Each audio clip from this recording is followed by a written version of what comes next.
One second.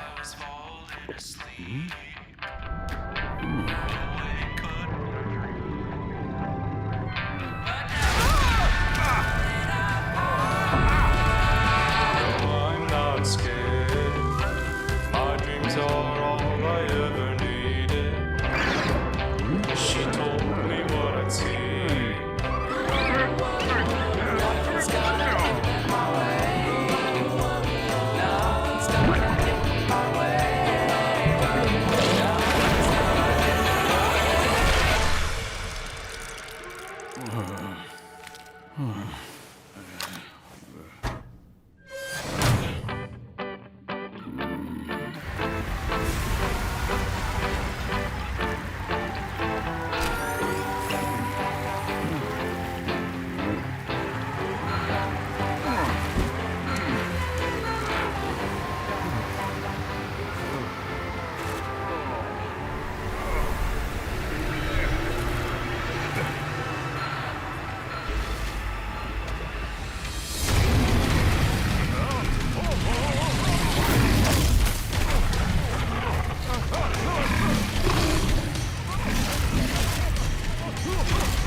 All right, hello, welcome. It is Thursday night, or Friday morning for Brad. Right, it's Friday morning, afternoon, almost lunchtime, I think. Anyway, welcome, Brad. Welcome, Nick. How you doing? Although, Nick, are you going to be playing Dead by Daylight? I see Beck is streaming Dead by Daylight. I popped in for a like, but it was, it was stream night, so I didn't stick around. But I'll understand if you're double dipping this evening. How y'all doing tonight? Me? Why, thank you for asking, or implied asking. I'm doing fine, thanks. Let's see, anything exciting that I should share? I can't really think of anything. We're approaching our camping trip our first camping trip next weekend, not this weekend. So we've been. Here's an interesting thing. We're looking into coolers because the last time we went camping, we have like a basic like Coleman $30 cooler, and we were at the yurt camping, and we heard all this like rustling out, like all this knocking around at night. So we went outside. And there were raccoons everywhere, like poking around our stuff. And so I'm like, oh, cool, raccoons, that's wildlife, fun, right? So we went out to the table, we're watching them, and they're all hanging around, like sniffing around our cooler. And we're like, they can't get in there, can they? And one of them just like poked his nose on the door and it flipped open. And he stuck his head in there. So right then, we're like, all right, shoo. We brought the cooler inside the yurt. And decided we needed to get a new cooler with some sort of a latching mechanism. So we went all summer and we had no intruders. And we don't really like camp places where there's bears or anything like that. But yeah, those raccoons, they know their way around a cooler. They get right in. And she's playing Killer tonight. Hold on a sec.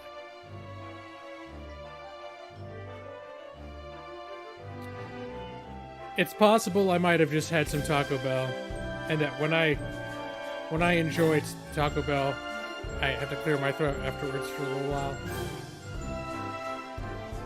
So, playing Killer, just hanging out, giving a review. All right, good deal. And so you have my blessing, Nick. Just so you know. Nick's like, oh, gee, thanks. Thanks for giving me your permission to watch someone else on a Thursday. Oh, Brad. They're both unappealing. Well, Brad, here's something that surprises me though, is finally I've got 2 games where we're shooting people and killing is like neither one of them's about that. Does that count for anything? I mean, technically, yeah. Occasionally, you can eat fish in Subnautica, and you do have a knife, so you can fend off some stuff, but it's not about killing. I only got 2 votes. I got 1 vote for Hard Space Shipbreaker and 1 vote for Subnautica. And so basically, Subnautica is what I've been playing this week, but I felt like I could have gone either way.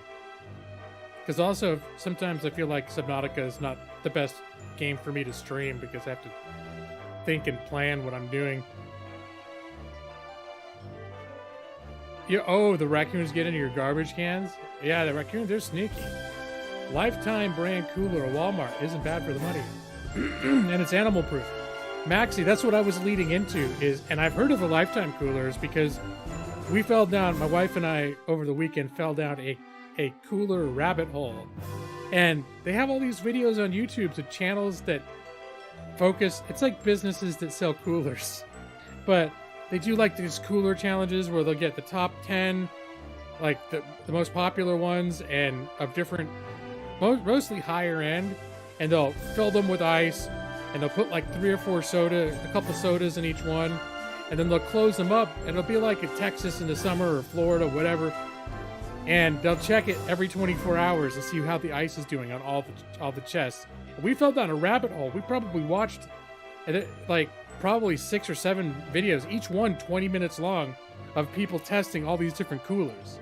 And they've got there's a plastic mold injection versus the roto injection. Anyway, the different ways that they make the coolers, it's pretty crazy. And the Lifetime actually looked pretty good. There was a Lifetime, and what was else was in that range? There's an Igloo. What is it called?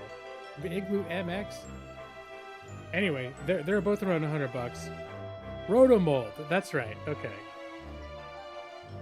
I should know had mold in it because I worked in a plastic mold injection factory, which would have made the lower quality ones. But those rotomold ones are real heavy, and so we were thinking about what we found is there's a company called Artix, and they compete directly against, what's the big one? I can't even think. There's like a big name in coolers where it's like the last cooler you ever need to buy, and you buy it. And it's durable and crazy durable and everything. I don't know why I can't remember the name right now. It's not Orca. My brother-in-law's at Orca. There's a huge name. And Arctic, it was basically their whole reason for existence is to make cheaper versions of this famous brand. Yeti. Yes, Yeti, Maxi. And, you know, our philosophy is if we're going to spend more than $30 for a cooler, then, like, if we start getting into $100 or more on a cooler, then it's like in for a penny, in for a pound. If we decided that the best cooler was going to be $300 or $400, the best for our purposes, we would go for it. But we decided we don't want to get a rotomold because they're like solid chunks of plastic. They're heavy as hell. They hold the cold in the best, and they're the most durable. But they also cost they weigh twice as much. So we found there's an Arctic Ultralight, which is a plastic mold injection. So it's not rotomold, but it performed pretty well. We were watching it in some of these comparison videos and reading a bunch of reviews. And so we decided to go with that because I think you can get one of those for $150. So that's what we ended up going. But we saw Lifetime being like compared with all these, and the Lifetime actually seemed to perform pretty well. All right, I'm falling behind. It's improved slightly since a person talks in the DLC. Yeah, there's more voice. I saw another person. There was another person. Well, I was walking around on that base island, and someone like physically showed up and was like, "Get the hell off my island!" And then they ran away. I was like, "What the fuck? How'd that happen?" Both games where you wander around doing nothing. You'd rather play ESO if that's how it's going to be. What are you walking around doing nothing? I'm building things. I'm looking for resources. There's scary monsters try to hunt me down. Granted, shipbreaker. Yeah, it's just a dude doing like an industrial shipbreaking job. But you're white. You're weightless. You're in 0G and you're using like laser cutters and all this stuff. It's different. I like it.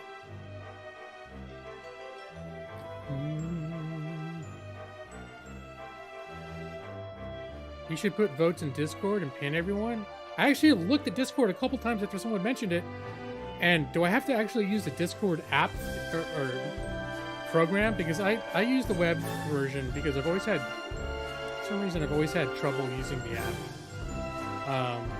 So I just pop open the web version to do my thing. And I didn't see an obvious option to do a poll. But this is the second time someone's brought up doing a poll on Discord instead. It might have been you the first time too. How crap the Yeti coolers are. Okay, so you've seen those, Maxie, right? Yeah, that's what I was kind of surprised is like the Yeti has such a huge, has this reputation of being the best in the business, and it really didn't hold up against. I was trying to think there were a couple coolers and the things we saw that way outperformed the Yeti. And I think by the time the Yeti was completely melted, there was still at least four other coolers that went several more days with still some ice, unmelted ice. So, and Madros made it. Madros, hi Madros. And EV23, best EV in the internet. Your work is offering to pay you $75 an hour if you show them your COVID vaccination card. You showed your personnel your card, so hopefully she puts the info soon. Nice. That's cool. Yeah, I think it's going to be a touchy thing. The idea of like employers asking people about that sort of thing. I think the people are afraid that could be a slippery slope. So I appreciate the fact that your employer is at least approaching it with kind of a understanding, like, hey, maybe we should give them an incentive. Like, we know it's kind of a big deal for them to share this information. And so instead of, making a rule, we created an incentive. That's like one of my favorite teachers in high school. He used to say over and over again, he said, reward, don't punish. Reward, don't punish. And he taught all the kids who, like the people who got kicked out of school, like he was one of those teachers that got along with all those guys.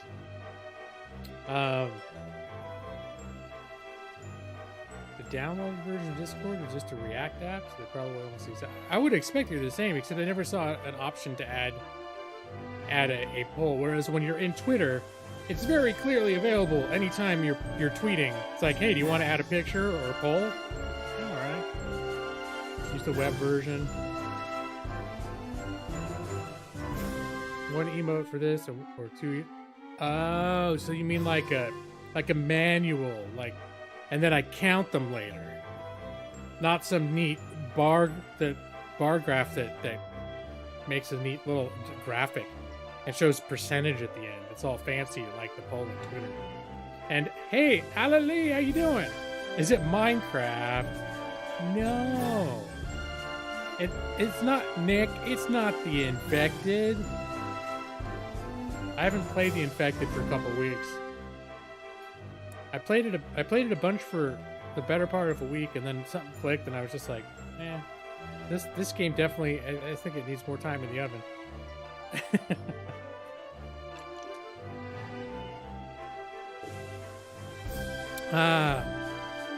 So yeah, the fact we spent the better part of Sunday down a cooler video rabbit hole. It's just one of those things that.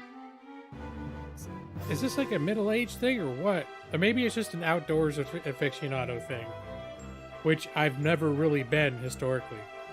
So, just the idea if you'd asked like my 20 years ago self if I'd be spending a Sunday watching videos comparing how well coolers keep ice from melting, I'd think you were crazy. But we just kept watching one after another. We're like, hey, look, because you'd be watching one and there'd be like 3 others would pop up in the related videos. Hey, look, they did a new one last year. Let's check that one out. Less counting and comparing which number is bigger. Oh, okay.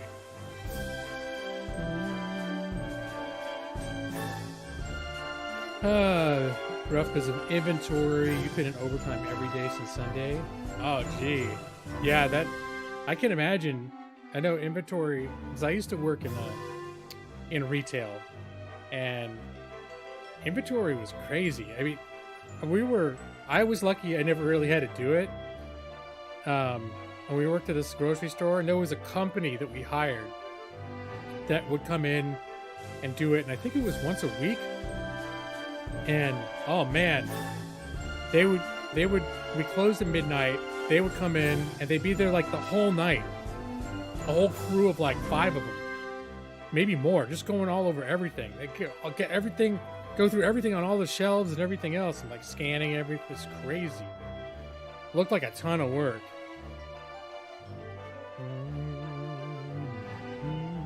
You went through the same thing? A Dometic fridge? Is that like a cooler that you can bring camping?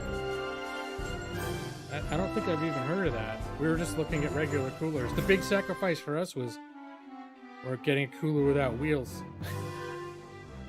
But once we got into this territory of somewhat higher, not like top end coolers, but more than just your $25 cooler from Target. We decided the wheels, we didn't take the cooler long enough for wheels to matter.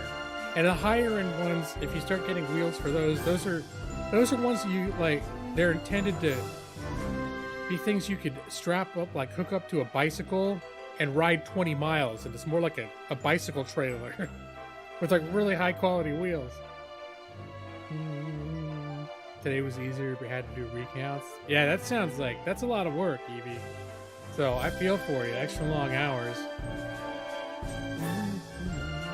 Yeah, that's the one thing, I worked it out with my job that on the weeks that we're going to be camping, I'm going to take half days off, but I'm going to work an extra hour the other days leading up to it. But in my job, most of my life, the jobs that I had were more physical jobs.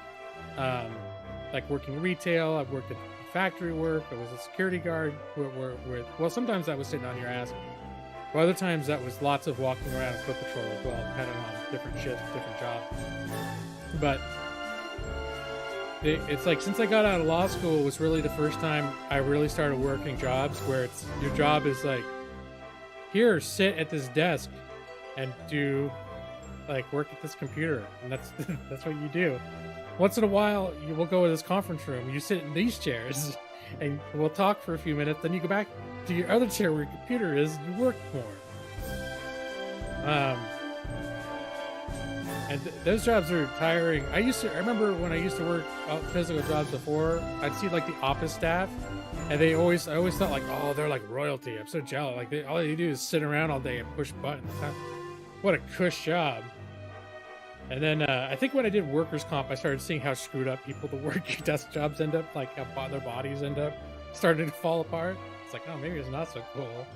And then I'm like, wait, what's happening? My back's going out.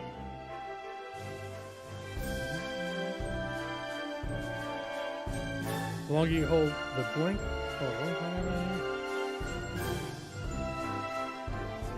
I think you're talking in the wrong chat, Nick. I have a feeling Beck is playing the nurse right now, and Nick is trying to give her some helpful advice. Just copy and paste it, Nick. It's okay, you have my permission. Even though it's now my intellectual property that you posted in my stream, it's on the screen over there, over there, on the other side. I own it, but you have my permission to copy and paste it. Okay, I gotcha. What are they called?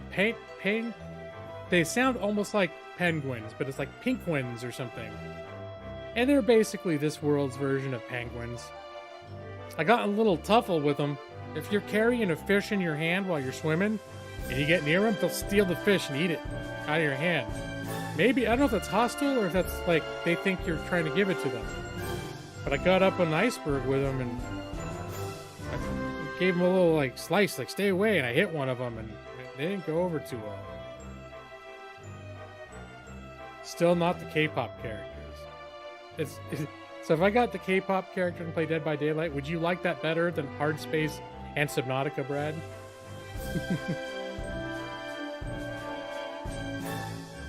Well, I can get into the game as long as I don't. As long as I make sure that I don't starve to death, I can just as easily hang out in the game, and we can confirm what those things are called.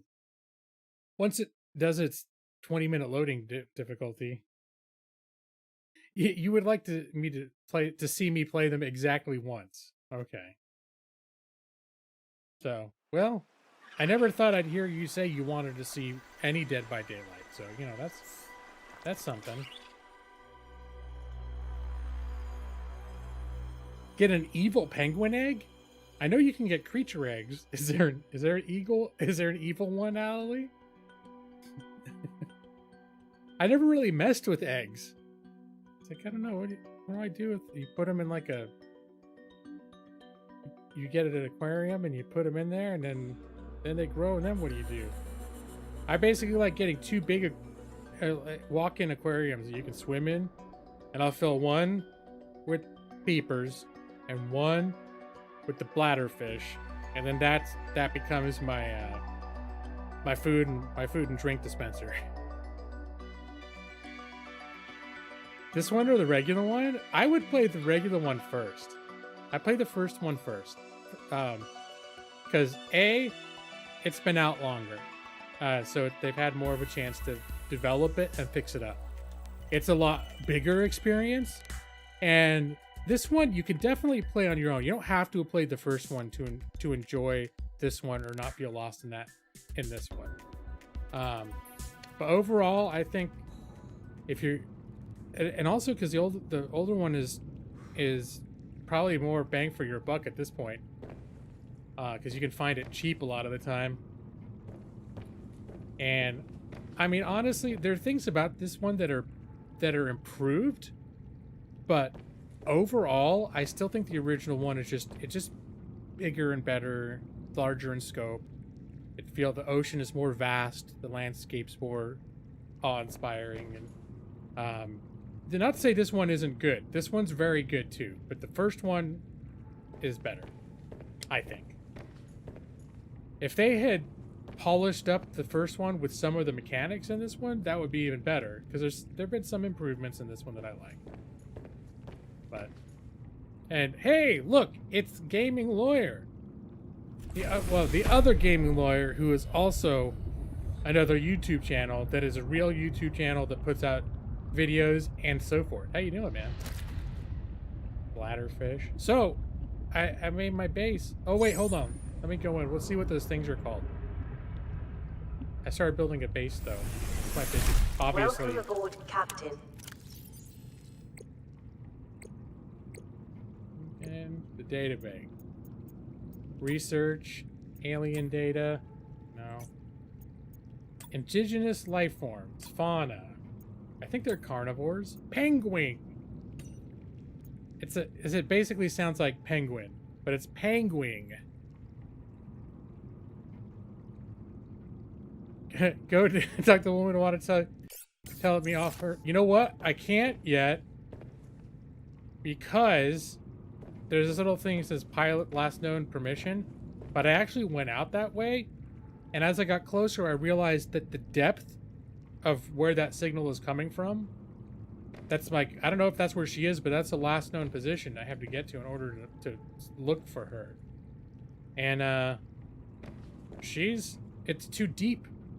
Like, I can't go that deep. My little sub will be crushed, and if I try to swim out there, the deeper you go, the faster your oxygen disappears when you try and swim. So I would suffocate before I could even get down that deep if I didn't go with my...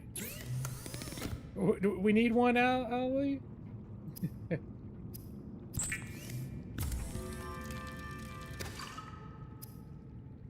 We got.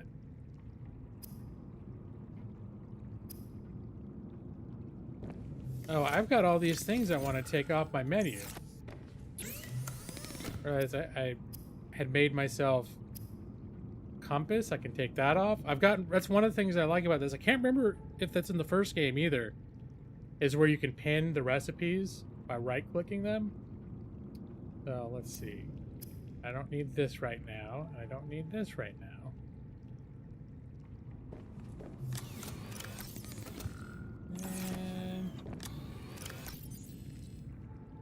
And, I think I'm gonna reverse these. No, wait, I'm gonna do it like this.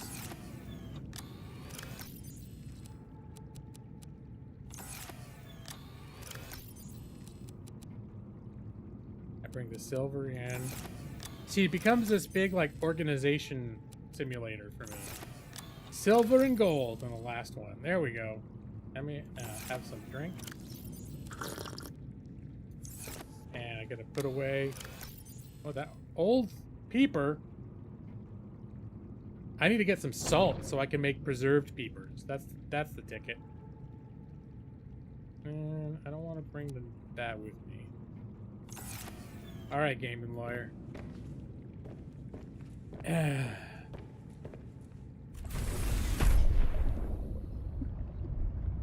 You see a distinct lack of room to appreciate the sights?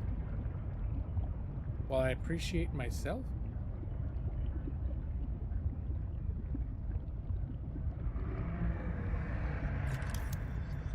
This is what I want to see, is can I keep building over here? And I don't think I can, because I didn't build high enough. And so this geographical thing is going to get in my way. So what I'm thinking I might do... Hey, fishy. Is I might actually build another level up, and then I could have these two things end up being my double level aquarium. That's it. That's what I'm gonna do. I don't need to make my move yet, but I think I'm gonna go look for some salt. 73. Yeah, I'll eat this now. So delicious.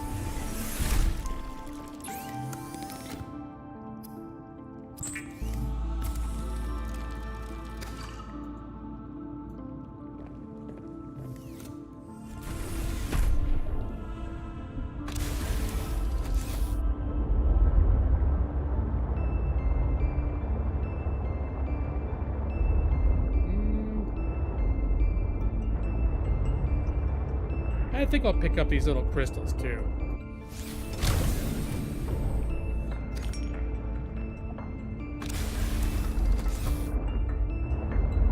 I was gonna go scouting around for... Mostly I want salt, but...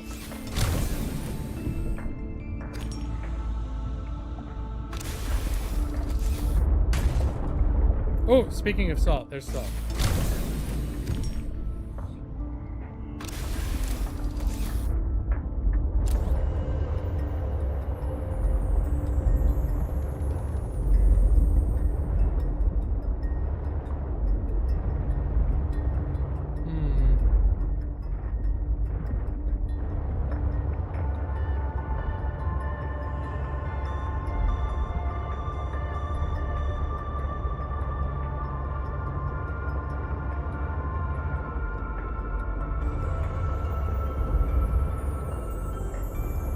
You know, I keep seeing little crystals, but I think I'm gonna skip the crystals right now. What's this? I'm sure this is something that I've scanned already. Oh, it's nothing. I thought it was like a technology bit.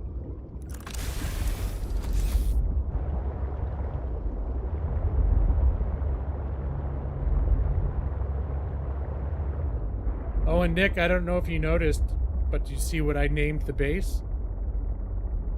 Nick's probably... He's watching both streams. The USUC 101. I'm pretty sure now anytime I build a main base in Subnautica, that's what it has to be called. By Nick's suggestion.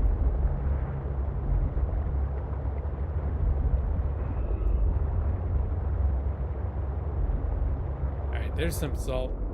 No, it's not salt. Yeah. Looked salty.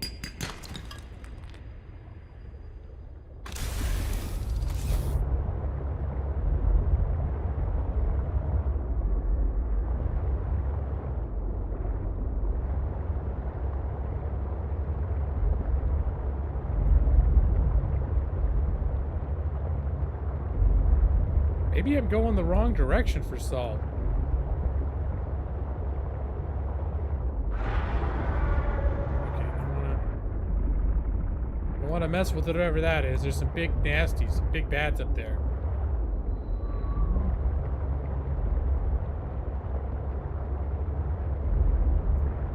It's so dark over here. Whoa. Okay, so these things are terrifying looking, but I don't think they do anything. At least they don't do anything to my ship. Now I'm curious to see if they try to attack me if I get out.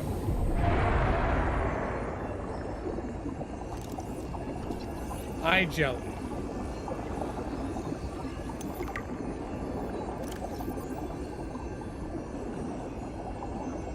Gently drift with locomotion looking back. It hurt me? Ah! Yeah. A little bit. Okay, now I know. Bye-bye. Too much of the heebie-jeebies, but I know... At least I know if I get out in the middle of like a school of those things, they won't hurt me if I don't... Maximum depth reached. Hull damage imminent. Gotta be careful with that. It won't do anything to me if I don't intentionally swim into them. And they look cool. They're like, they look like the Vegas Strip with tentacles. Vegas, baby, Vegas.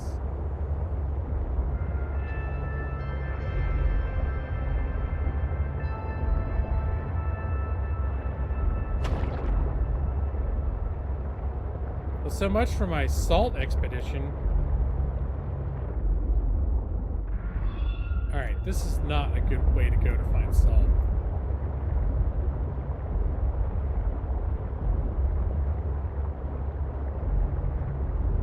Because what I'm hoping to find is an area that doesn't have a ton of vegetation so I can actually see it.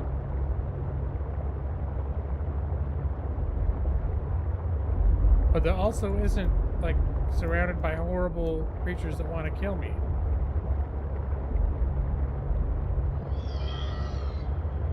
Oh, that was an unpleasant sounding creature.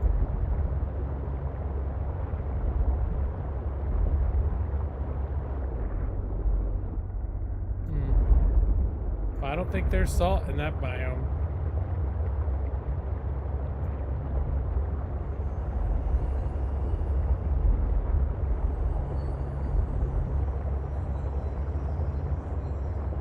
Eventually, you can build a machine to turn seawater into drinkable water, and it'll automatically sort it it'll produce salt and water. But until then, I gotta find my own salt. Here's some.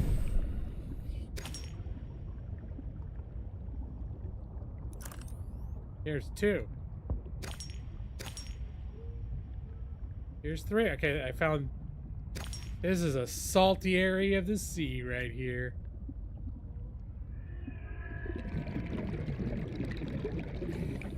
There's a salty creature making noises nearby, too.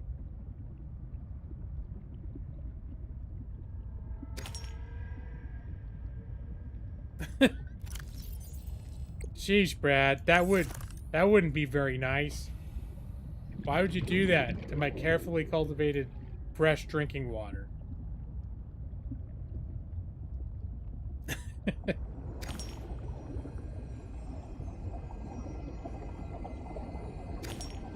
Yeah, a lot of survival games will give you the option to drink the water that will kill you. It'll be like, yeah, it sort of quenched your thirst-ish, but now you're getting dehydrated too, and up, you're dying.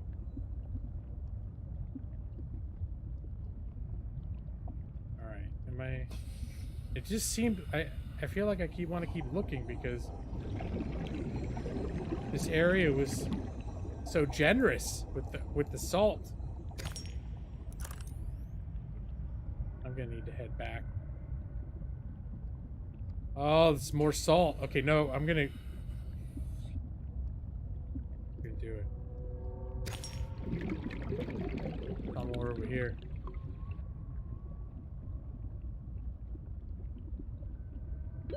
Warning. 30 seconds of oxygen remaining. Alright, now it's time to go back to the boat and get a breath of fresh air. So I'm closer to the boat than I am to the surface at this point. Oxygen. That's right, don't get greedy. That's how they get you.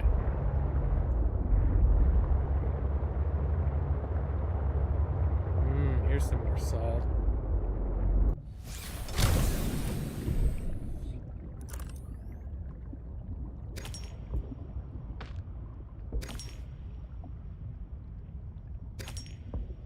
I should be picking up these crystals as long as I'm looking right at them.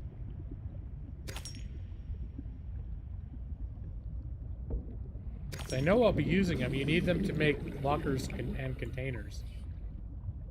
And I'm swimming by a bunch of them. If you look for them all over a lot of the map where there's a lot of grass and vegetation, it can be really hard to spot them.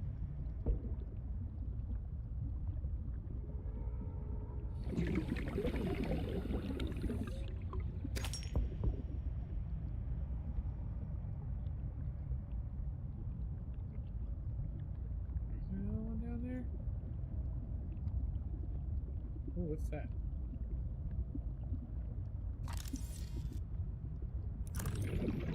Okay, this is kind of creepy little... Oh, wait, but there's more. I'm being seduced by the promise of salt. What is this?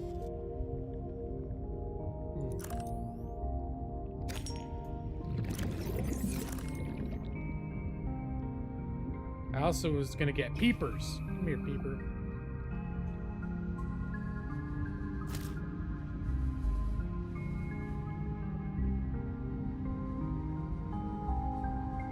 Alright, there's some more salt. But I can get peepers anyway. Okay, now it's time to go back. Warning. 30 seconds of oxygen remaining. Symbiote. Are these the ones that bite you? Yes, they are! Okay.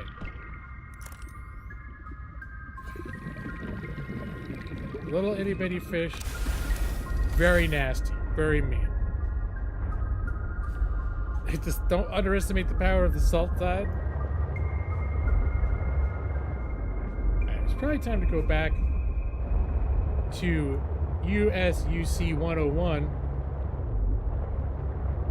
because I filled up with some stuff. Maybe I'll catch sometime. Oh, here's some more salt. I'll pick up any salt that I happen to just drive right in front of.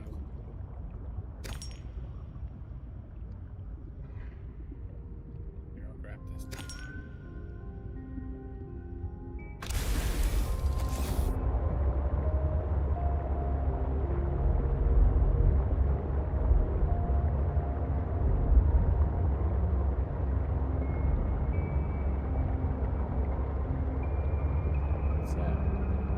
I think I've seen this already.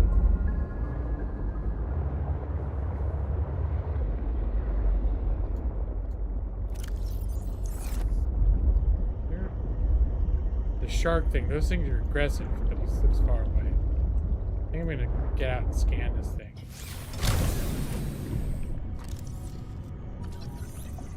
Because once you see technology that you've already got the blueprints for, you see pieces of it, and you scan it, it gives you metal. They already know how to build sea trucks.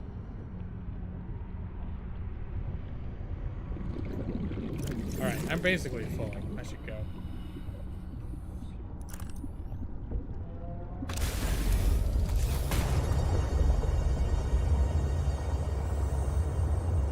Alright, there's one of them. Excuse me, Mr. Shark. Oh, he's coming. He's coming for me. Nope.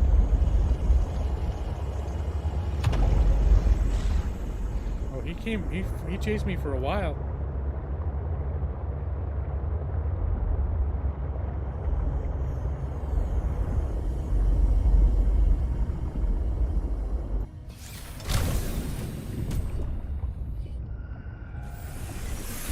Welcome aboard, Captain. All right, let's make some. Some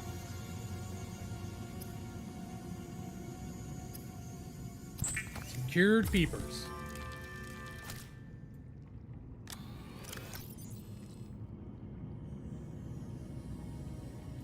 Let's put away the crystal ones.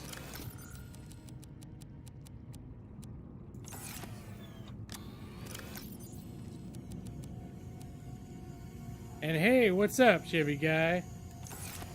Yo!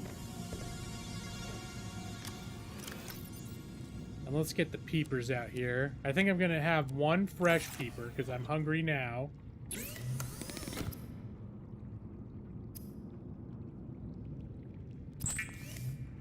And then I'll make the rest salted peepers. Cured peepers.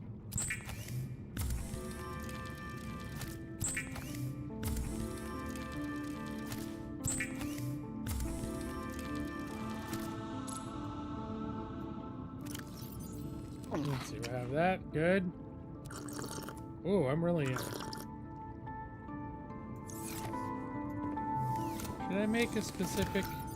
This is sort of like my food locker right now. This is, I keep this by the door because it's got... I'll put batteries and other extra supplies and things that I need. Speaking of which... I know, I think I'm good.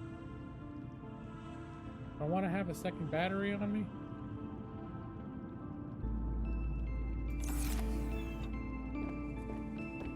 The peepers had a terrible illness of being vulnerable to going bad.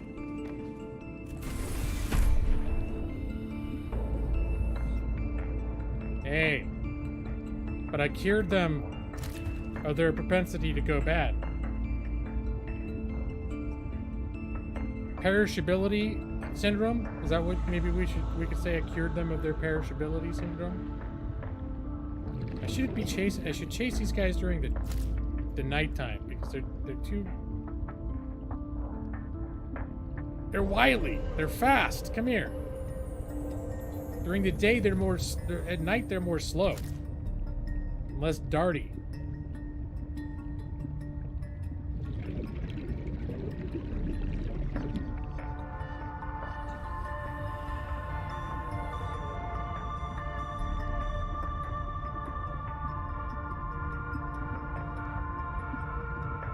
Creative glitcher.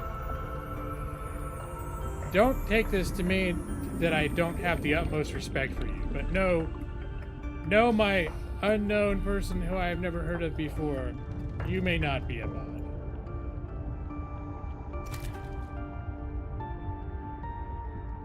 Although, once again, I hold you in the highest esteem.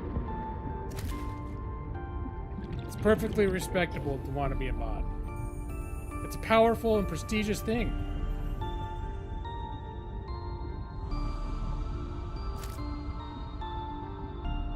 Yes, please share your riddle. By all means. Ali knows the drill. I'm pretty sure there's not a single mod in here that hasn't been in almost every stream for the last 4 years.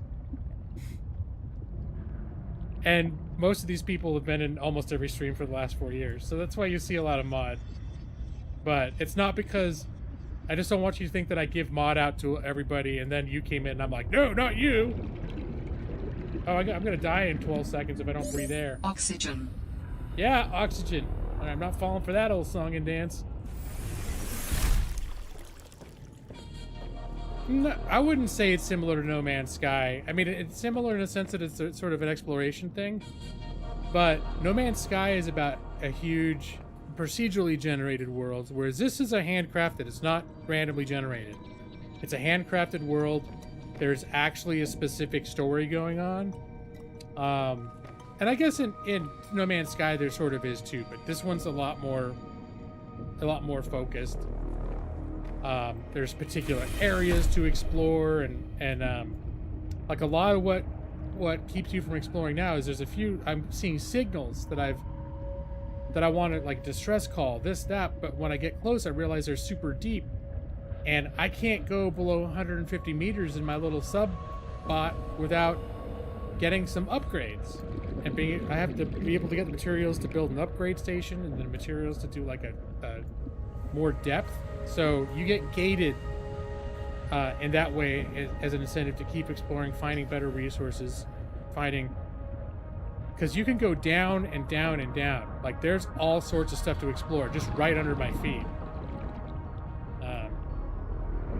And it's pretty amazing in its own way, to be honest. This is Subnautica is the original one. This is like a standalone expansion, but the exploration is pretty fantastic in both games. Okay, hold on. Your hint is don't think dirty. Hold on a minute. Did I miss something? Now I gotta see all the chat. What loves to be jerked and can fit through boobs and slide in I think I know maybe why that one got hidden. And slide in a hole. A seatbelt. But you did say don't think dirty. Okay. There's a lot of very dirty, suggestive imagery and though around the words. What's the danger in the game? Well, certain areas are home to dangers. In fact, where these things are, there are these large, very aggressive sharks. And I'm surprised we haven't even seen one yet, because they're all over. There's one. So you'll get things like this where, especially if they surprise you and you don't know they're coming. And these things, when you're in a sub, they'll actually attack your sub too.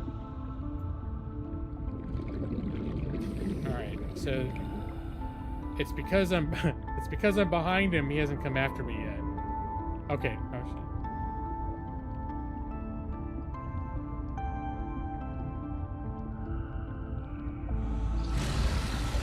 Yeah, okay. In case I thought I was gonna. Alright, so I've got this air bladder thing I can use to quickly ascend. I didn't realize he was gonna go after me so quickly.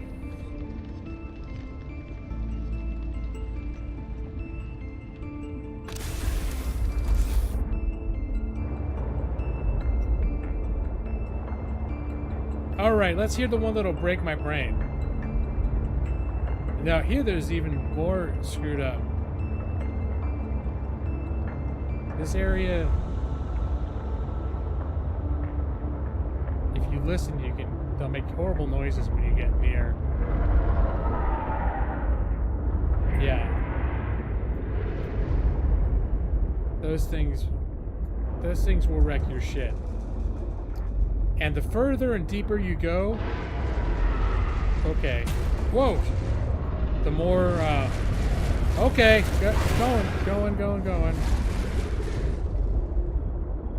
I think you got winded. All right, we're gonna leave now.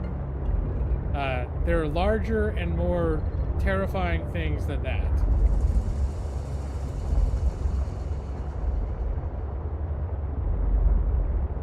And actually, I need to do some repairs, both to myself and to my my little submarine.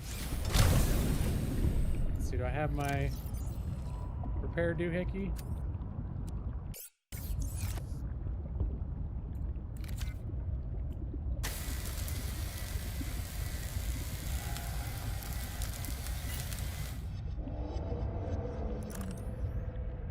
Oh, hey, Gun Kid. I don't think I said hi. There is, of course, if you're exploring, just swimming around, you get turned around sometimes, not figure out how to get either back to the surface easily or back to your ship, and you can suffocate. You can drown. That's happened a few times. Oh yeah, I was gonna make water. Got food and drink, so you gotta keep an eye on that sort of thing. Seatbelts are animate objects. Smart, capable of loving anything. What? Madros. Yeah, I think it's a very cool game. What is not alive, but not dead, and can kill you, and give life, has a bed, but never sleeps. Hint, you're in it. I'll be honest, I can't do deep thinking while I'm streaming a lot of the time. I don't know. I can't. But if anyone else has a guess, you get G-Log kudos if you get the answer.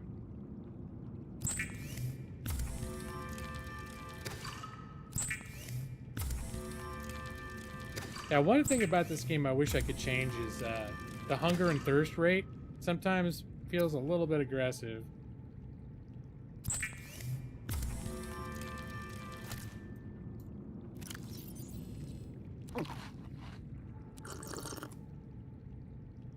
It's water. Especially since I'm playing this game, I should have been thinking about it.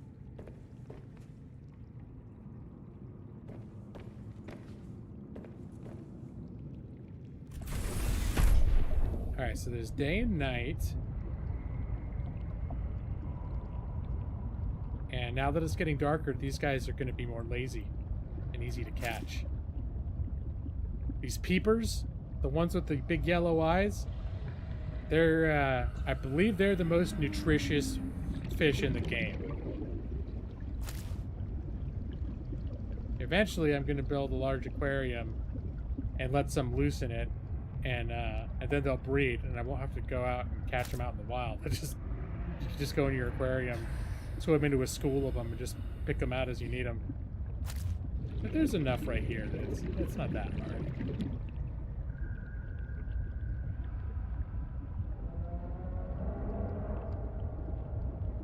But yeah, you can see at night. That's one thing that's I like about this one, the expansion, is they really up the ante on at night, like the phosphorescence, things that are glowing everywhere. It's really kind of cool looking. It becomes more emphasized at night. All these little things that glow, the fish that glow, and all the features on whatever these things are that glow. Oh, okay.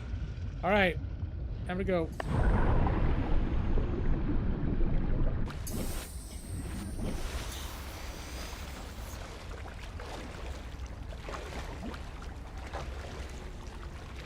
Yeah, let's have a basic riddle.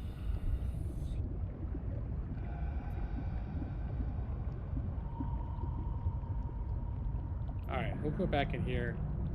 I'm gonna cure some more peepers, Nick. They got a disease. Welcome aboard, Captain. They've got a fever. And the only prescription is more salt. But I think I'll keep some fresh ones in here too. 1, 2, 3, 4. I'll keep the fresh ones because the cured ones are dehydrating.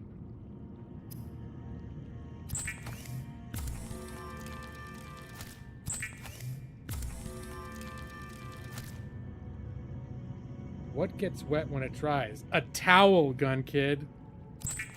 But in all fairness, I've heard that one before. But I'm so terrible at riddles most of the time that if I see one that I recognize, I'm just gonna go for it. All right. So one thing about this little trick here is if you don't cook, if it's a live peeper unless if you run into it with your ship, you can catch them dead ones and then cook them and eat them, but they'll go bad. Regular cooked peepers that aren't cured will go bad. But live peepers, you just put them in the closet and they will never go bad. They won't breed and make more peepers, but, you know.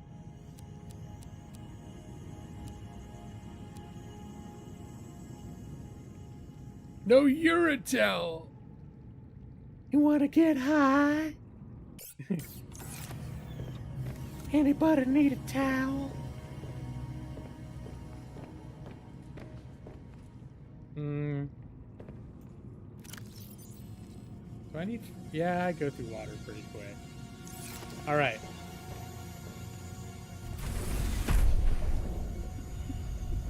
I think now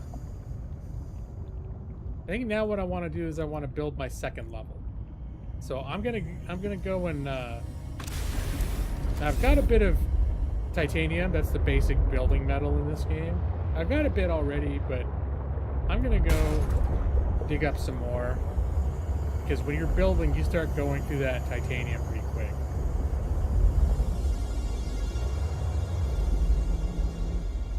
Hey gamer, hey what? What's up?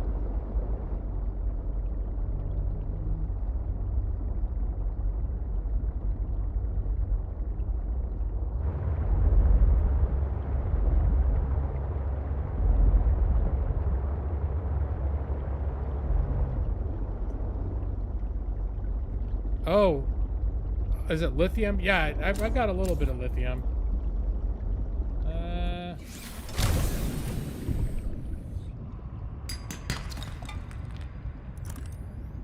Oh, I'm gonna need to make some more batteries soon too. I'm pretty sure this flashlight's about to go dead, and my building tool is about to go dead too. But I don't need that, except that back in my base. So I'm probably gonna need to. This flashlight's probably gonna go out very quickly.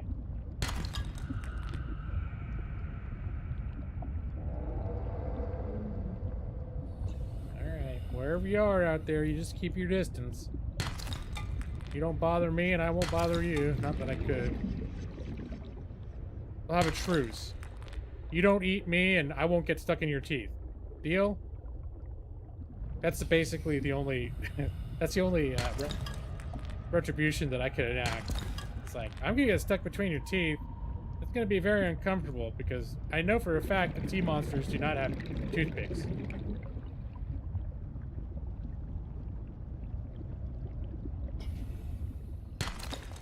Let's see, here's some lithium.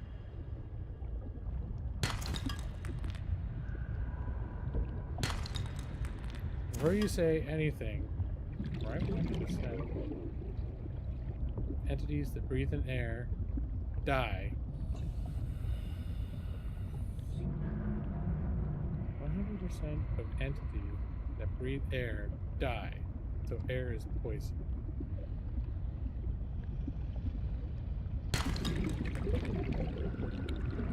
I don't know if that's a riddle so much as a false correlation. Warning. 30 seconds of oxygen remaining. These are all things that live die, so life is poison. Oh, it's getting some deep philosophy going on right now. There's a lot more surface stuff, like you've seen, and then also the temperature component on the surface. Like, it's always nice underwater, but on the surface it could be like horrific outside. Alright, it's actually it's okay out there. With all free, there's a lot more surface to explore. There is actually a lot more story going on, and the narrative is much more tightly developed than the first one.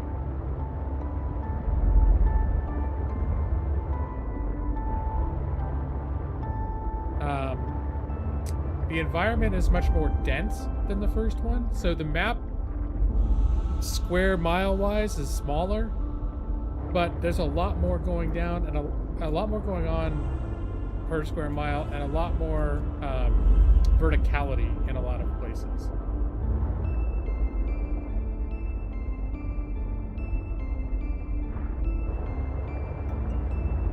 What was that? The famous correlation one is... Was it that the more... There's a correlation between the amount of ice cream sold, the amount of pirates, or something like that? I don't remember now. There's no multiplayer. I don't think there's ever going to be multiplayer. It seems like they've been pretty clear. I mean, Subnautica, the original game, has been around for 6 years. It was in early development for a long time. And I feel like they basically said, nah, multiplayers. We're not doing multiplayer. And I get the sense it's a design choice rather than that they don't know how.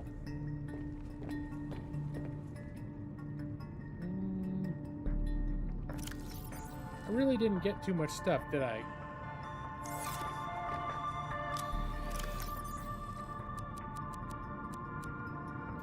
Alright, I need to make a battery. A battery is, here we go. I need one of these little stocky things. And I can make... Oh, I need 2 of those stocky things.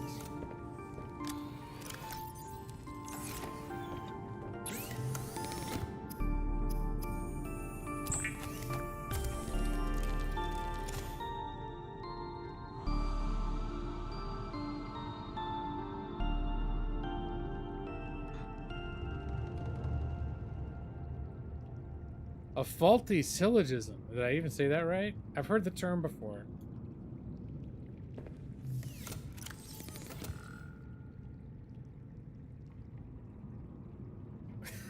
It's a very aggressive Riddler. You're very aggressive Riddler, creative glitcher. See, I find it a little bit amusing that Madros is very wise to logical fallacies, and he's not afraid to let you know.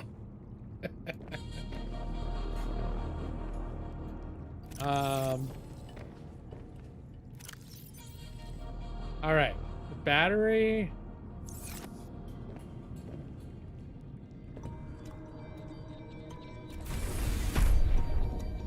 The chicken or the egg. Quite literally, that would have to be true. And then what laid the egg would be a very slight variation of not chicken, if you're going to call it that. Although speciation is a little more complex than that. It's like, but at some point you would have to draw a line between one species and the next, I suppose.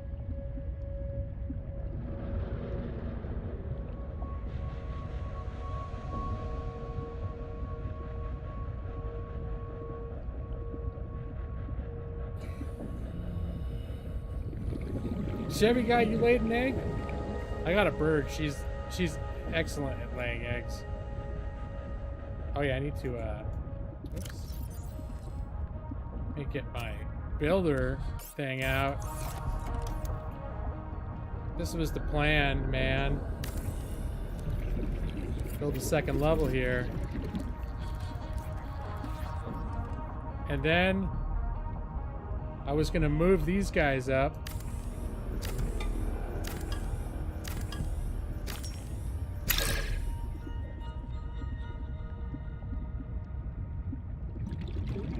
I think they do better closer to the sun anyways.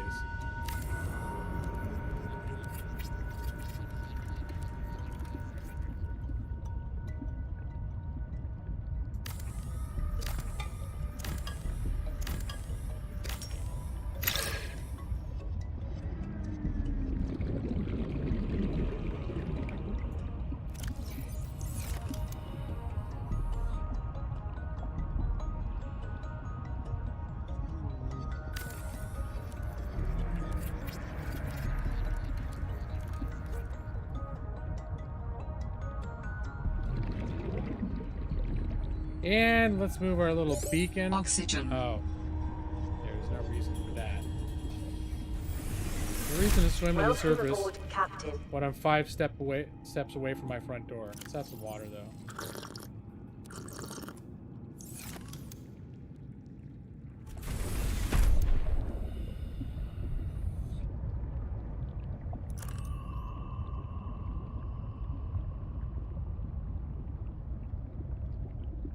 Oh, yeah.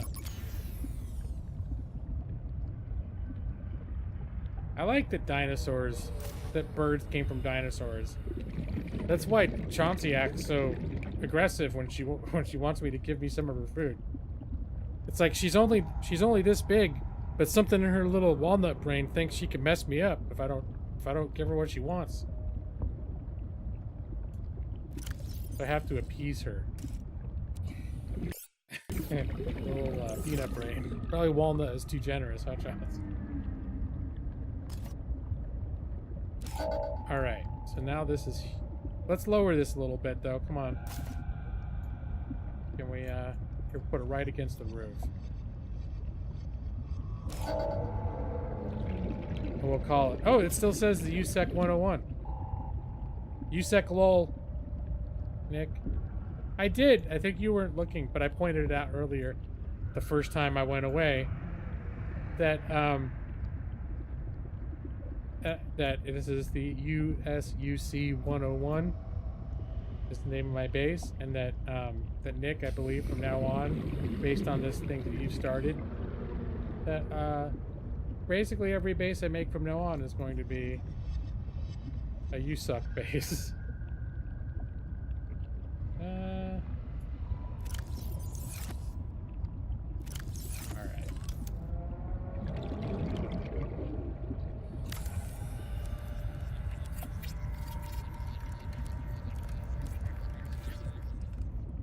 Oh, these things actually reduce hold strength? Alright, now, no? Okay. Oxygen. Alright.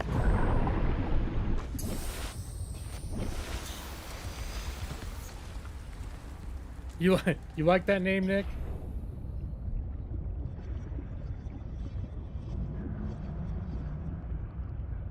Let's see, should we throw another one of these guys on here? Where's the... I think I need some lead to finish this off, though.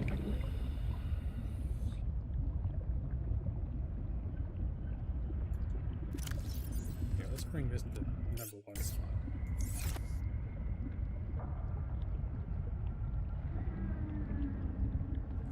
When you add a command room, it becomes a waypoint. Huh? The beacon? Is that what you mean?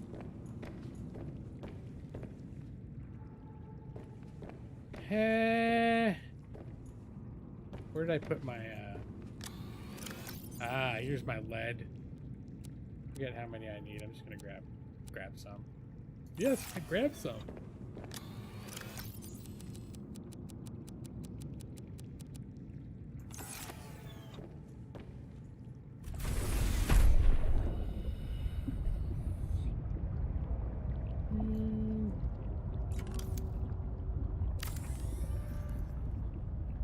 There. That will add some to my strength, my base strength. I think I'm gonna get rid of these too.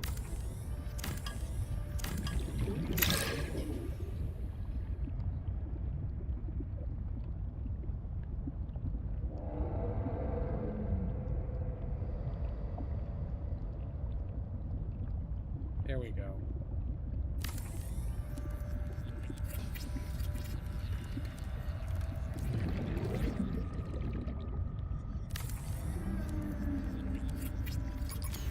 Oh, no power.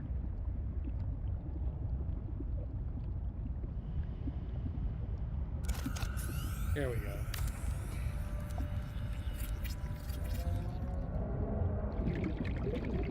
Base strength is now 7.5. Okay.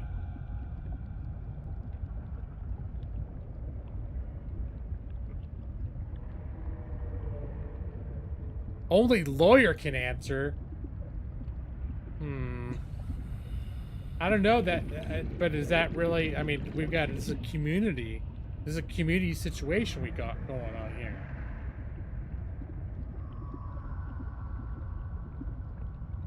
There are 6 copycats on a boat. 1 jumps off. How many copycats are left? None, because they're all copycats. They all jumped off too. Did I get it? I'm guessing, but I just have a feeling that's the way it's going.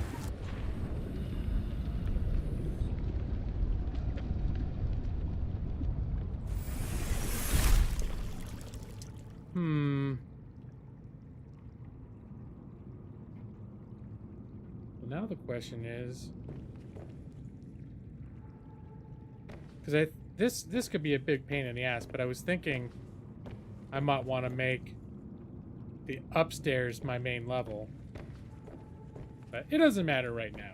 I can live with this the way it is.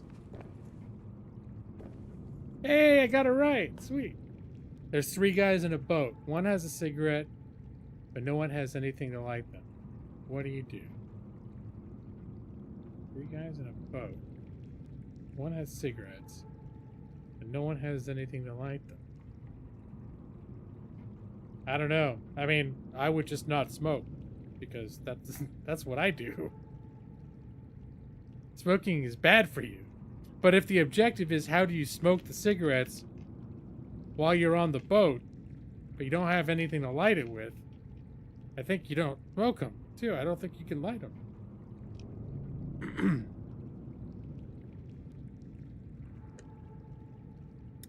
Oh! I see what you did there, gun kid. Throw a cigarette overboard and the whole boat becomes a cigarette lighter. Oh, gosh. And hold Control Alt, freak. What's up? Use a steel in the metal to spark it. Yeah, you know, creating glitcher.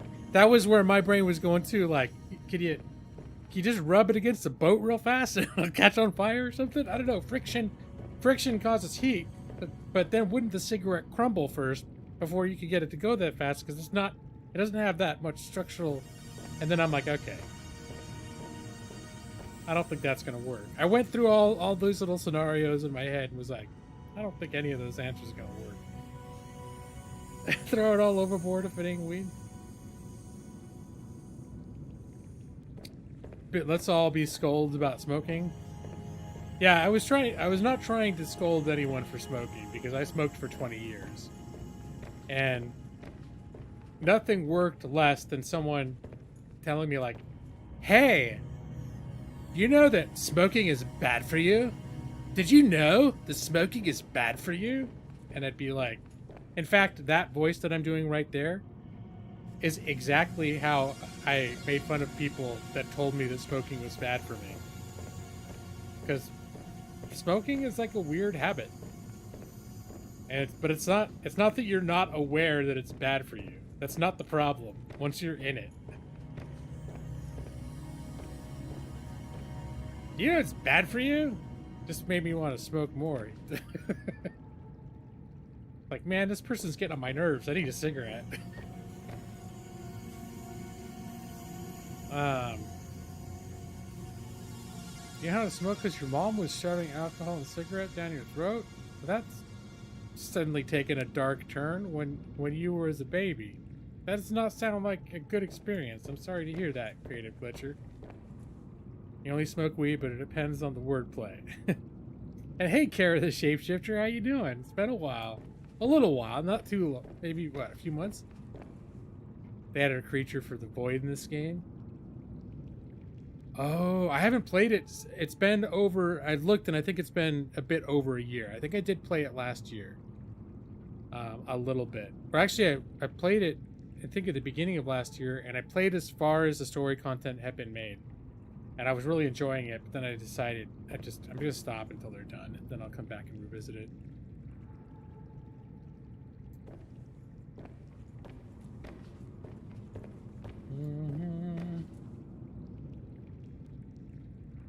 You make plenty of poor life choices too. You get to decide which ones I want to indulge in. Yeah, no kidding. It's like I'm sitting here with my Taco Bell and my soda. I mean, arguably, I don't smoke, but my health habits, there are a lot of smokers that are healthier than I am because I make other bad decisions. She ate half a pack of cigarettes? Oh my god. Control Alt Peak. When a random person tells you that smoking is dangerous, you look them dead in the eye and say, not as dangerous as talking to strangers. I'm trying to remember how I dealt with that. I just normally I'm the sort of the type of person that like I would find it kind of obnoxious because like that wasn't the point. It wasn't that I needed somebody to educate me and I'd be like, holy shit, I never thought of it that way. It's bad for me, huh? Because I knew every morning I'd back up half a lung in the shower. I knew that it was not good for me. And I'm fairly educated and able to see, data and do research and know what's bullshit and what's not. I know it's bad for me. What I didn't know was how it's easy it would end up to become a smoker. Like I just didn't. I was probably a smoker for 6 months before. I think I had to move to school live away from home for the first time. And when you're signing up, you had to check a box whether you were a smoker or not. And that was about a year after I had my first cigarette, and I was at the point then where I was probably smoking half a pack a day. And I didn't consider myself a smoker until I sat there and I looked at that questionnaire when I was signing up for on-campus housing. And I was like, oh crap. It's like, are you a smoker? Yes or no? And I was like, I don't think I can say I'm not a smoker at this point. And then that's when I realized, like, oh, if someone told me I needed to stop smoking to be able to, like, move in with some roommates, if I was just going to stop smoking to be polite, I'm like, I don't think I'm going to do that.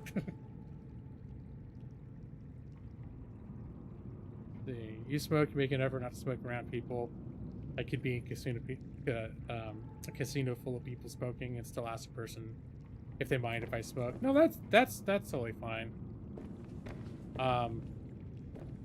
And I mean, having been a smoker for 20 years, like here was my plan was always kind of like, yeah, I can get away with all this bullshit right now, but I feel like once I get into my 40s, I'm going to be a little more worried that if I don't stop, it's going to be serious.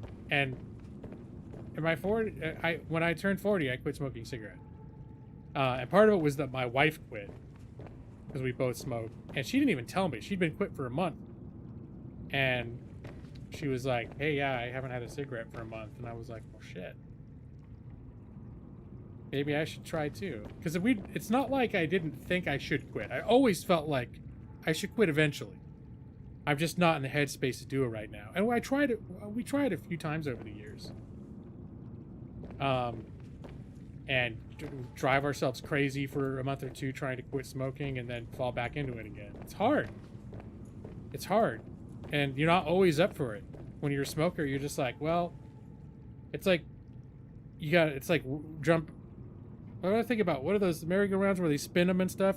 When you're a kid and you're like, okay, I'm going to jump onto it. I'm going to jump onto it. And you got to wait until it's like in the right spot and then you can make the jump.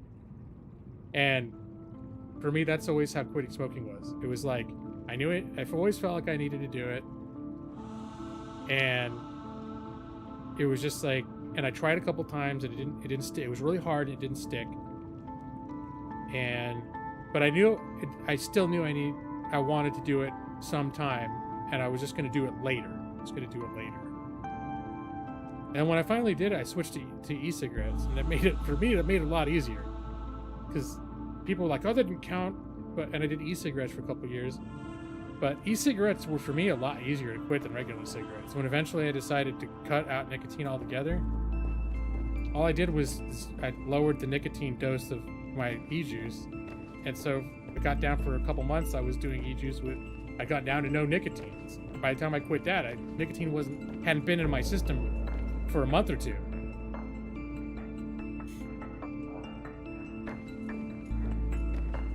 Alright, what am I doing? I think I need some food. And some water.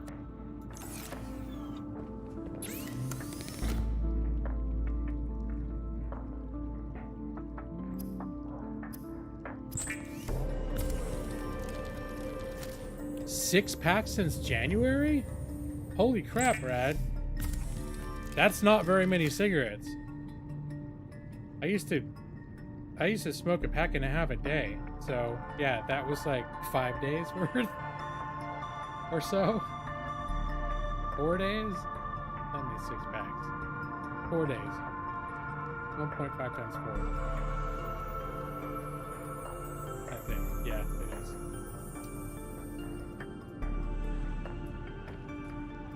Kink shaming is your kink.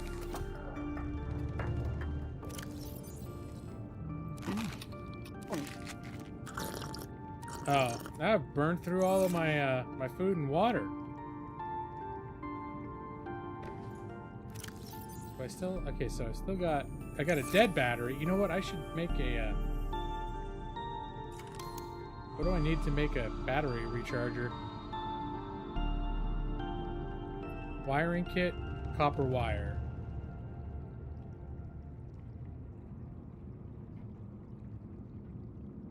Oh, I can't select it that way. Okay, so I need a wiring kit, copper wire. I think that's 2 silver and 2 copper, which I already have.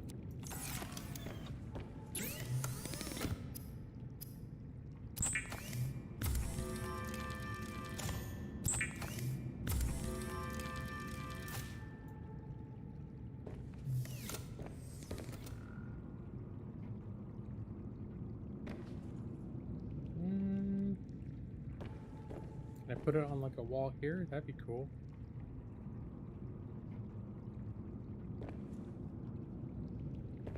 You want to keep this space? Do I? All right, I'm gonna put this over here. Wow, maybe we can put it like. I'll do this. Can I put a locker above it? Oh, sweet. That's cool.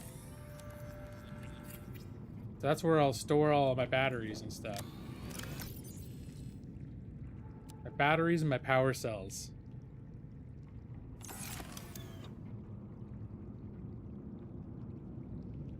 Before that, 6 packs would have lasted you 8 or 9 days. So you were always a lighter. You were a lighter smoker than me. So I was always for the better part of that 20 years. I was at least like a pack a day. On a bad day, I'd go up to 2, but usually it was like a little, like 1.3 packs a day was probably average.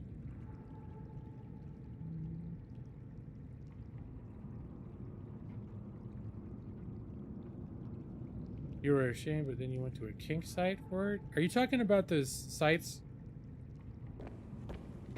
I didn't even know about this, but I've watched videos about creepy stuff. There's a whole rabbit hole about people who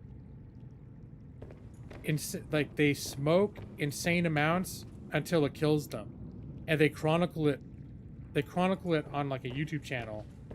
And they'll start healthy, and they'll just like be smoking 2 cigars at a time, smoking until they get cancer or they get something and they die. And people have like a fetish about it, which is just sick. That's sick.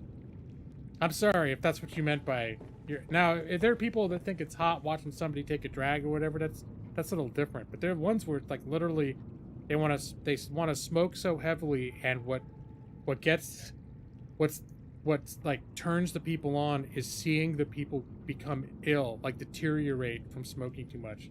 It's just crazy shit, man. It's like it weirds me out to think that that's a thing.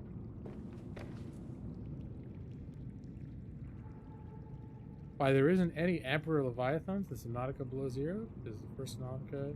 You have to help hatch the Emperor Leviathan.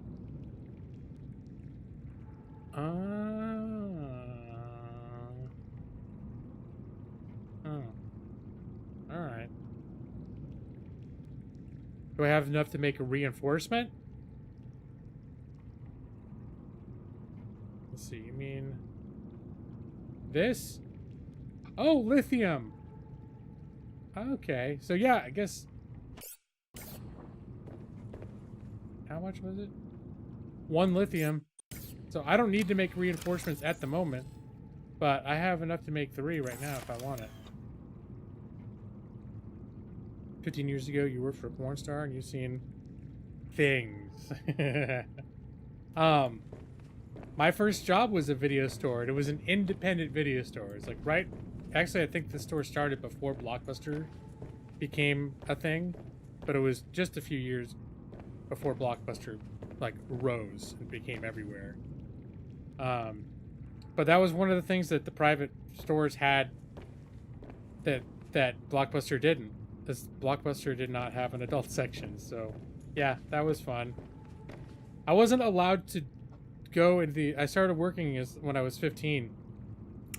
They were good about that. I wasn't allowed to go into that section until I was 18. So, and for the most part, there was a big store, and that was just a very small thing in the back corner. So it wasn't like the majority of the business was porn, but yeah, there's some weird stuff happened, and the way people behaved around it were kind of weird. Like, hold on. What I thought was funny was you'd see people and you could tell they were embarrassed about going into the adult, like the porno room. And it was in our store, it was in the back corner. And all along the walls and the outer walls of the store was our new release section, alphabetical. And that back corner was I don't know, it would have been like the middle of the alphabet. It was like the L's and the M's. And between the L's and the M's was the little saloon doors that swung open and closed that led into the adult section. And you'd see frequently the dudes would be super obsessed with new releases that started with L. And they'd be hanging around there, and then you'd look away and you'd do something else for a second, and then you look up again and they'd be gone.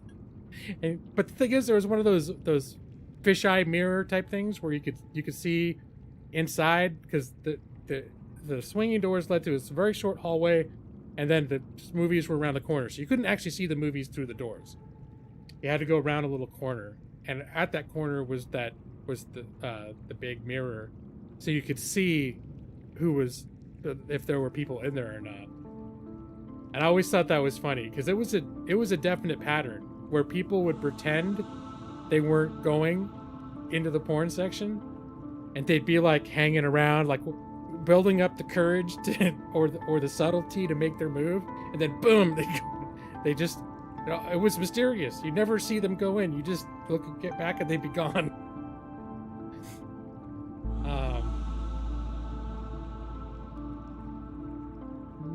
I'm losing.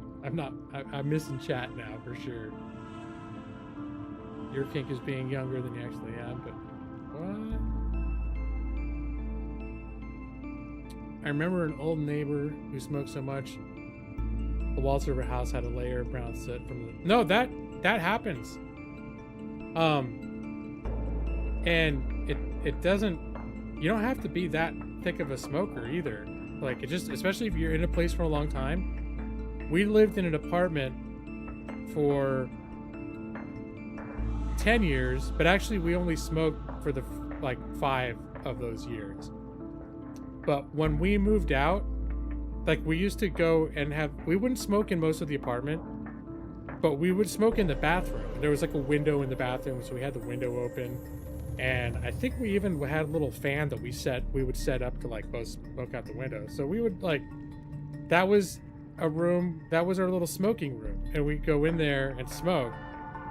And yeah, when it was time to move out, and we'd been in that apartment so long, we did some pretty deep cleaning in certain areas, and we actually cleaned the walls in that room, because like we had certain knickknacks on the walls, and we took the knickknack off, like a little picture frame or something, and you could see the wall behind it was like white, and around it was just we didn't realize how much the smoking had stained it until we started taking stuff off the walls. And it was like a tan line. It was crazy.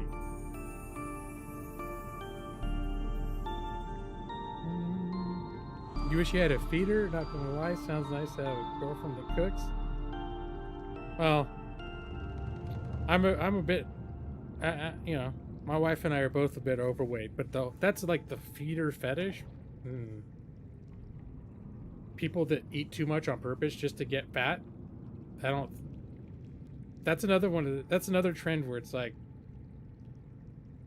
I don't think you should horribly judge people if they're overweight, but I'm not someone that's like, yeah, it's cool. It's being overweight. It's just as good as being in shape. Because now, honestly, if you're healthy overweight, then that's fine. But for most people, being overweight is not healthier than being trim.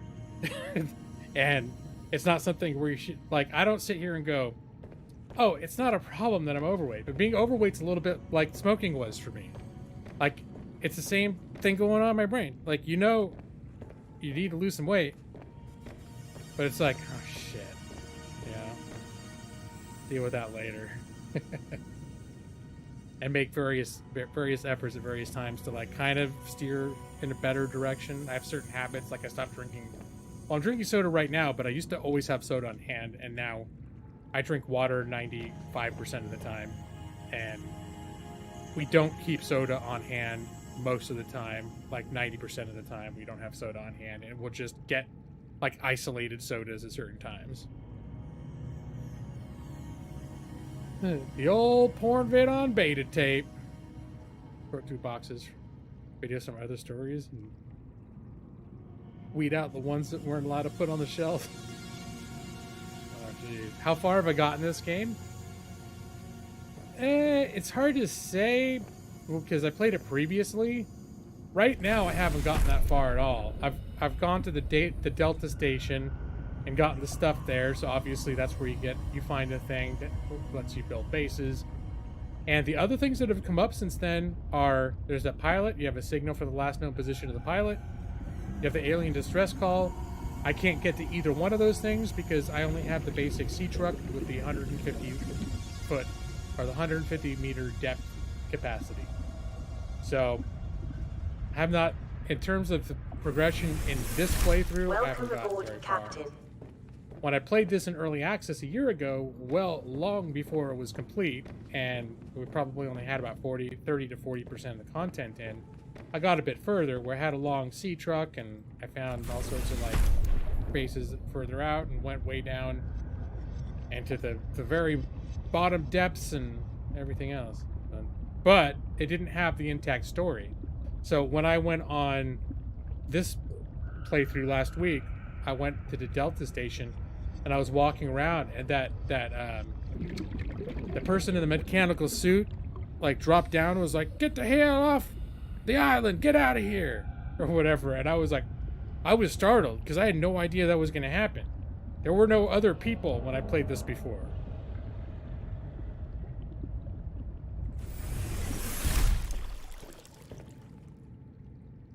TLC taught you most of this stuff. The most the most search terms. But okay.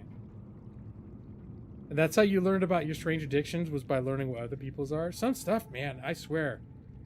People have fetishes about some of the weirdest stuff, and some of it really creeps me out. Like, I don't get it. Like, there's some weird stuff about like, they're into like sucking toes and all that. That's fine. I'm not like, some people get obsessed about feet and weird shit like that. I'm not that, but it doesn't, I don't get the creep. Like, my skin doesn't crawl when I think about somebody getting all hot and bothered over the idea of sucking on a toe. It's like, I don't get it, but that's fine.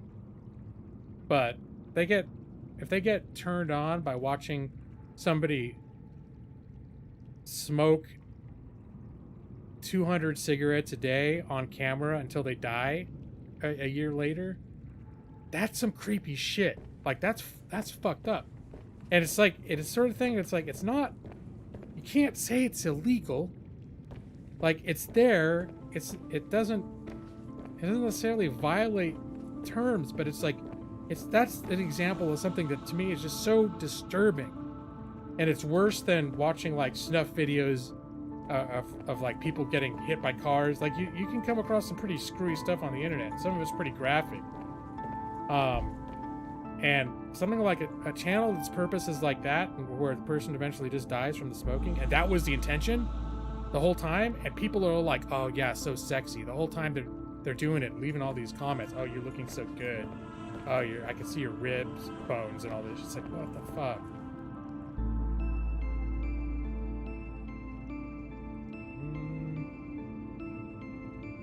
You drink diet soda so you can eat regular cake? Yeah, well, there is a certain degree of like mathematics that goes into how calories work. I've learned it's not quite as easy from person to person as calories in, calories out, and a strictly numerical basis, because your body processes different calories in different ways depending on various factors.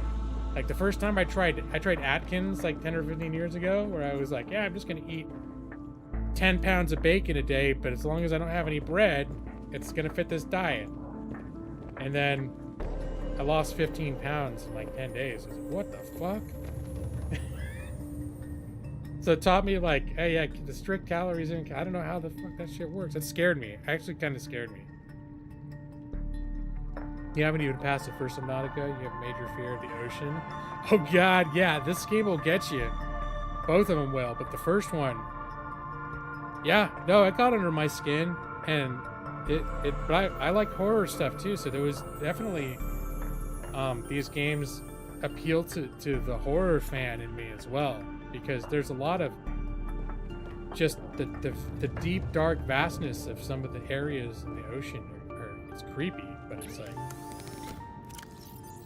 right, this is what I was gonna do this whole time, is put this battery in here. See, this is why I say this is not the best game for me to stream, because I don't get shit done, but it can't be a cool hangout game as long as I don't let myself die. I need to get more I need to catch more fish.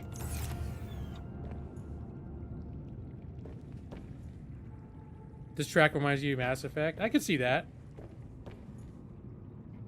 Oh, there's a show called My Strange Addictions. Not familiar. Woman who can't stop eating her husband's ashes? Like Fun Dip? You talking about like cremated husband? Not her husband's ashtray. He ashes into it and she's like, Why won't aliens visit? Also humans. Keep smoking, baby. That's hot. Now that's sort of my opinion. There's all these, you know, if you've heard of like the Fermi paradox, which is if the universe is as big as it is, then it's almost inevitable that if it's possible for aliens to evolve technologies for interstellar travel, it probably should have happened by now somewhere, and there should be aliens that would be able to reach us by now, just purely statistically, about like how many opportunities are there for life to evolve given the number of planets that exist. And the reason we haven't seen any, the idea is that because there's something about the way that the physics and science of the universe works, or something that's happening, phenomenon that we're not aware of, that when any life reaches a certain stage of development, it gets wiped out. Something gets it wiped out. But Star Trek offers a nice solution to that, and that's the Prime Directive. So it's possible the other solution would be there's a more evolved species than we are. The reason we don't overtly see it is because it's holding back. It's like they're not ready yet, and that's possible. Who the hell knows? It would certainly answer the Fermi paradox if that were the case.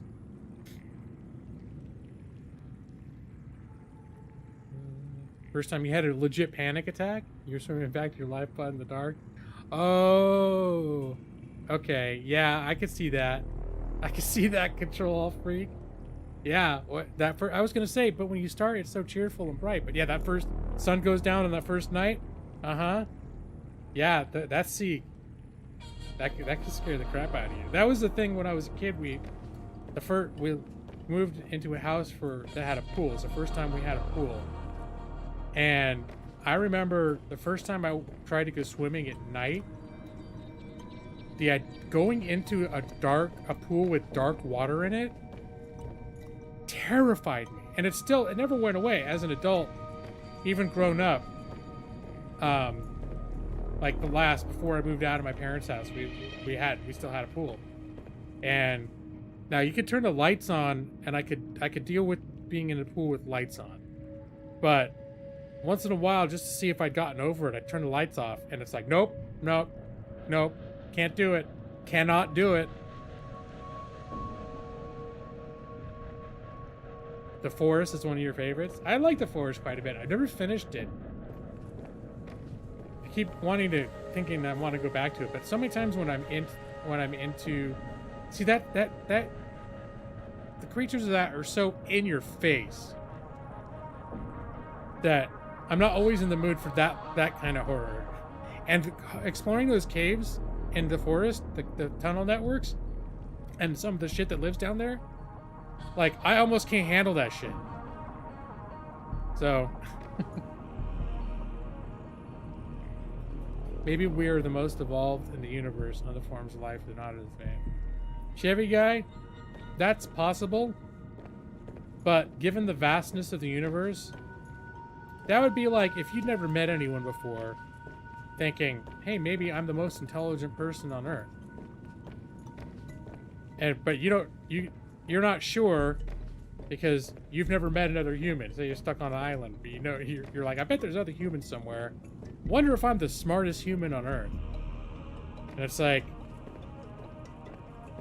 I mean, not to downplay, I don't think you're dumb or anything. Don't take this the wrong way. But you're wrong. You're not. And I feel that's very much the same as us speculating that we're the most advanced life in the universe. That it's possible, but it's highly unlikely. And it's much more likely that there is life far more advanced than we are that are perhaps just too far away to reach us. Because there's the space, especially you start going like from galaxy to galaxy, it's so astronomically huge that, yeah, it doesn't matter how advanced they are. I think it's possible that nothing has had enough time to evolve to the point of being able to accomplish intergalactic travel.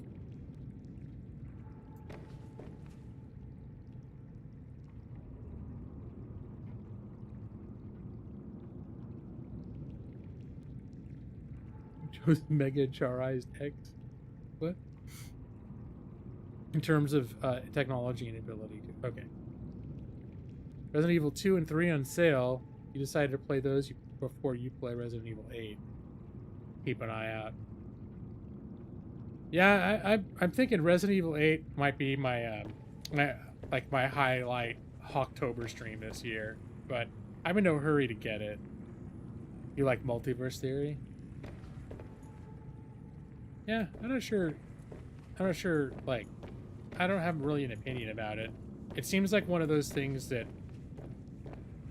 it's so speculative that I sort of don't put a lot of, like, I don't get excited about it because I don't feel like I have a lot of reason to think that's true. Not to say that it can't be true, but it's like the idea that we're all living in a virtual reality, like in the Matrix. And there are arguments that are made to suggest, like, oh, it could be more likely than not that is the case, because it could be that certain civilizations evolved that far to be able to do that, and if they did, it would be the most economical way of perpetuating life and experience. And so, therefore, like, that's not the full argument, but their argument, it's that sort of along those lines, suggests that there's reason to believe that there's a high likelihood that we're all living in a simulation. But at the same time, there's absolutely no proof and no way to prove it at all. Seek fluid intake. Oh yeah, I'm gonna die. All right. Vital signs stabilizing. Time to get some bladderfish.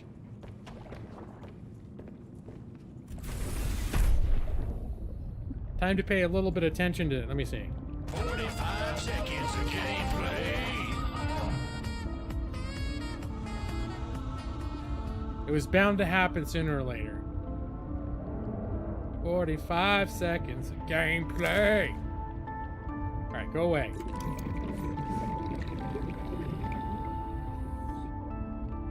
Hey.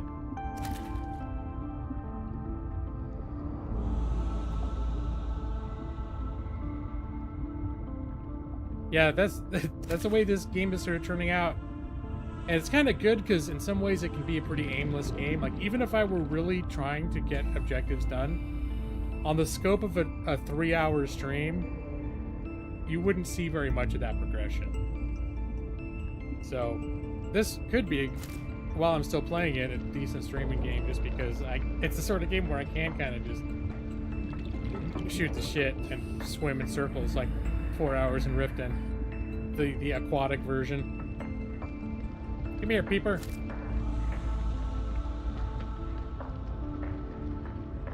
Right, bladderfish.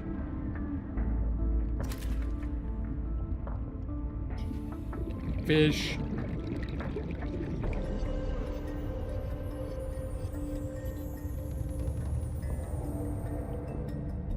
Fish.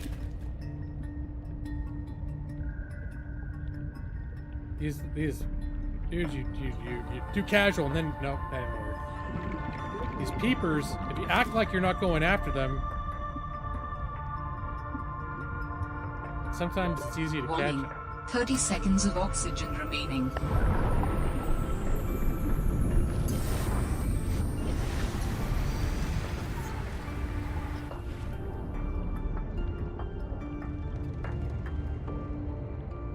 Playing it casual, like I'm like, no, it knows I want to do it. And nope, none of these guys are falling for it right now. They all see me side-eyeing them. Each random passerby is living a life as vivid and complex as your own, populated with their own ambition, friends, routines. The NPC paradox.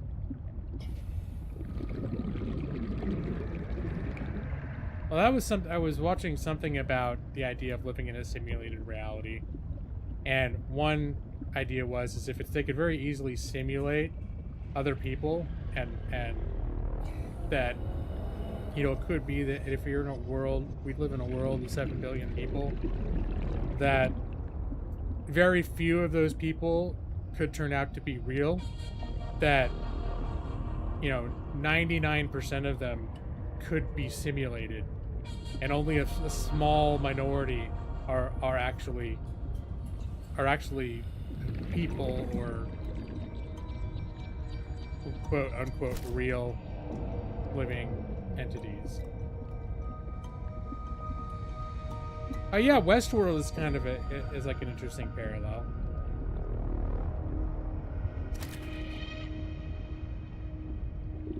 But I think in the way that these sort of simulations are conceptualized is that, like, literally none of it is actually real. Just like I'm swimming around in an ocean in this game right now, and it's not real, but I'm having this experience that some part of my brain is like, oh shit, I'm in the ocean, and some weird part of my brain can feel the water against me as I swim. I know it. I'm not, but some part of my brain simulates like that's happening right now. And that when these simulations can become so advanced that essentially everything is simulated.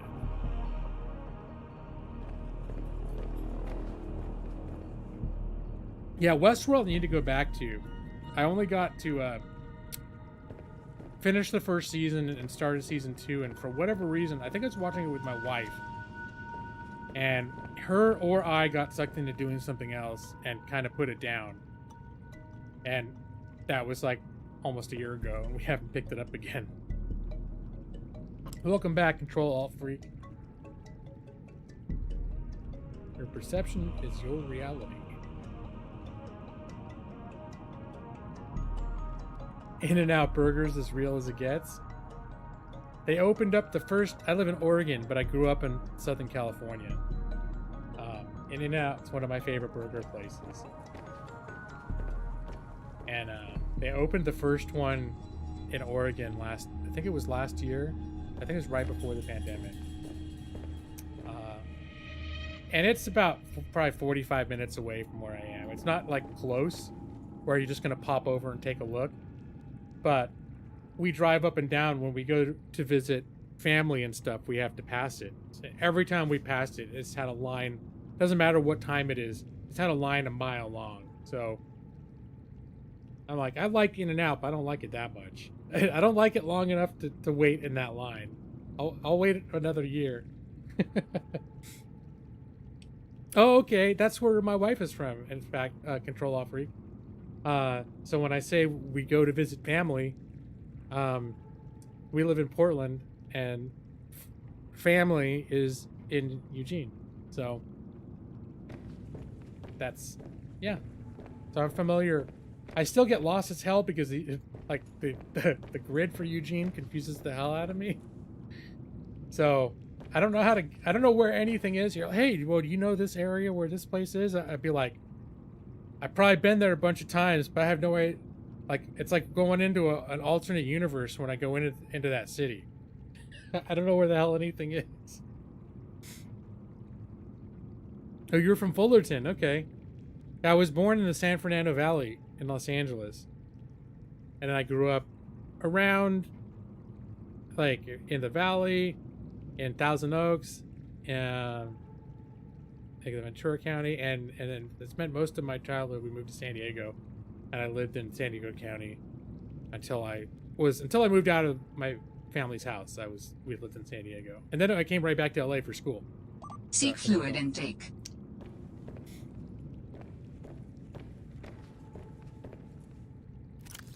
But yeah, while I was in college, my mom moved to Oregon, and a couple years after I graduated, while I was trying to get my footing to figure out like what to do next with my life, I ended up moving up with her, and I lived here for 4 years. And that's when I started looking into law school and started applying to law schools, and eventually got accepted to a law school in Los Angeles. So I moved back to California. We only moved back here a couple of years ago. And honestly, I think like I like it better here. I think Oregon's nicer than Southern California in a lot of ways. Not in every way. There are definitely certain things about SoCal that are cool too. I'm not like a hater, but Twitter, yeah, sure, it's toxic. That'd be awesome or hilarious if we ended up having friends in common. Well, if you didn't grow up in Eugene, I'm guessing, because like most of the people that I would know are people who are around like 30s, 40s, and I didn't know many people from Eugene except for my wife's family. Quick peeper. Oh yeah, I'm getting a little bit starvy too, huh? But we like Eugene. When we first moved here from LA, our goal was to see if we Vital signs stabilizing. to see if we could find work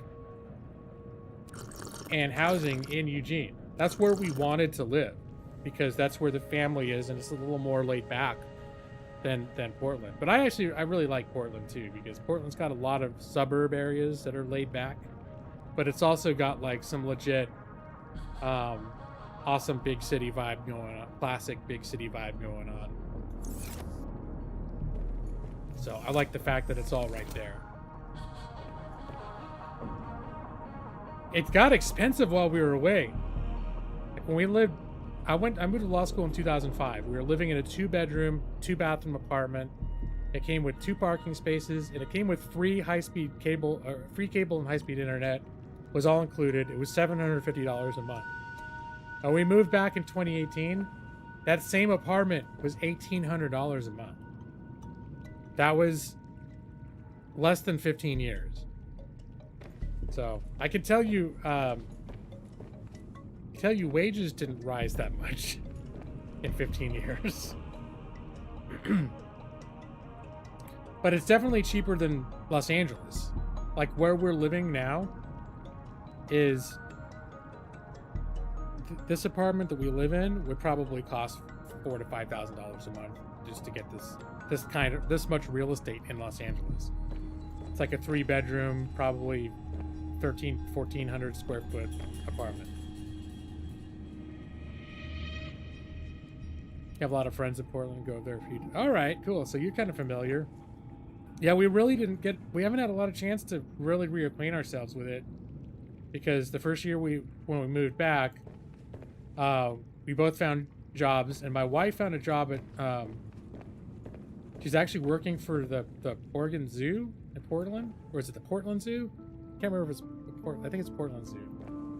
And she got a job, like an administrative job there, and it was crazy. Like the particular job she had was so insanely demanding. And it wasn't like she wasn't an employee of the zoo. They were a vendor for the zoo. They did, I think, the food services or something like that. And they had her working just insane hours, because I think it was like a new account for this company. And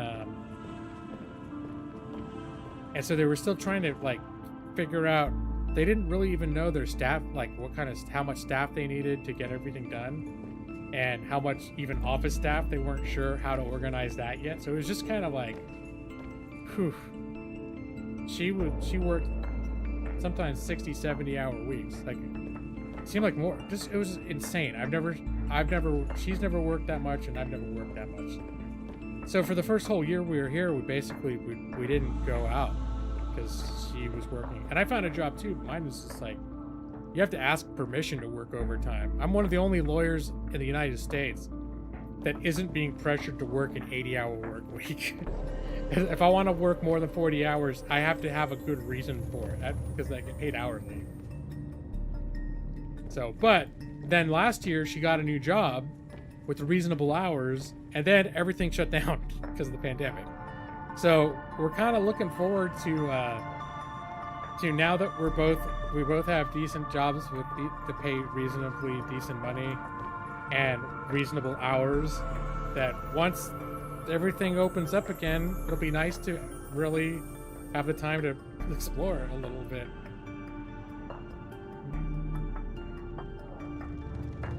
I'm such a mad hatter. Did you say mad hater? Rent in California is just as much as a mortgage payment. Good luck buying a home here in SoCal. Yeah, we have a friend. We have tons of friends still in Southern California, and a friend of ours posted a picture of a house listing, and it looks like it's a house probably built in the 20s or 30s. Little, like one of these neighborhoods in LA where it's all old houses, little old 1-story, probably a 2-bedroom. I didn't get a close look at it, but you know, it's one of those where it's real basic. It's probably like a 1,400 square foot house, 2-bedroom, living room, dining area, kitchen type of situation. It was $940,000, and it looked run down as shit too. Like the yard looked like it hadn't been tended to. It was just the grass was growing wild, weeds everywhere. There's a picture of this piece of shit house, and it was like $949,000. This house is expected to sell quickly. Come make it, reserve a chance to see it while you can.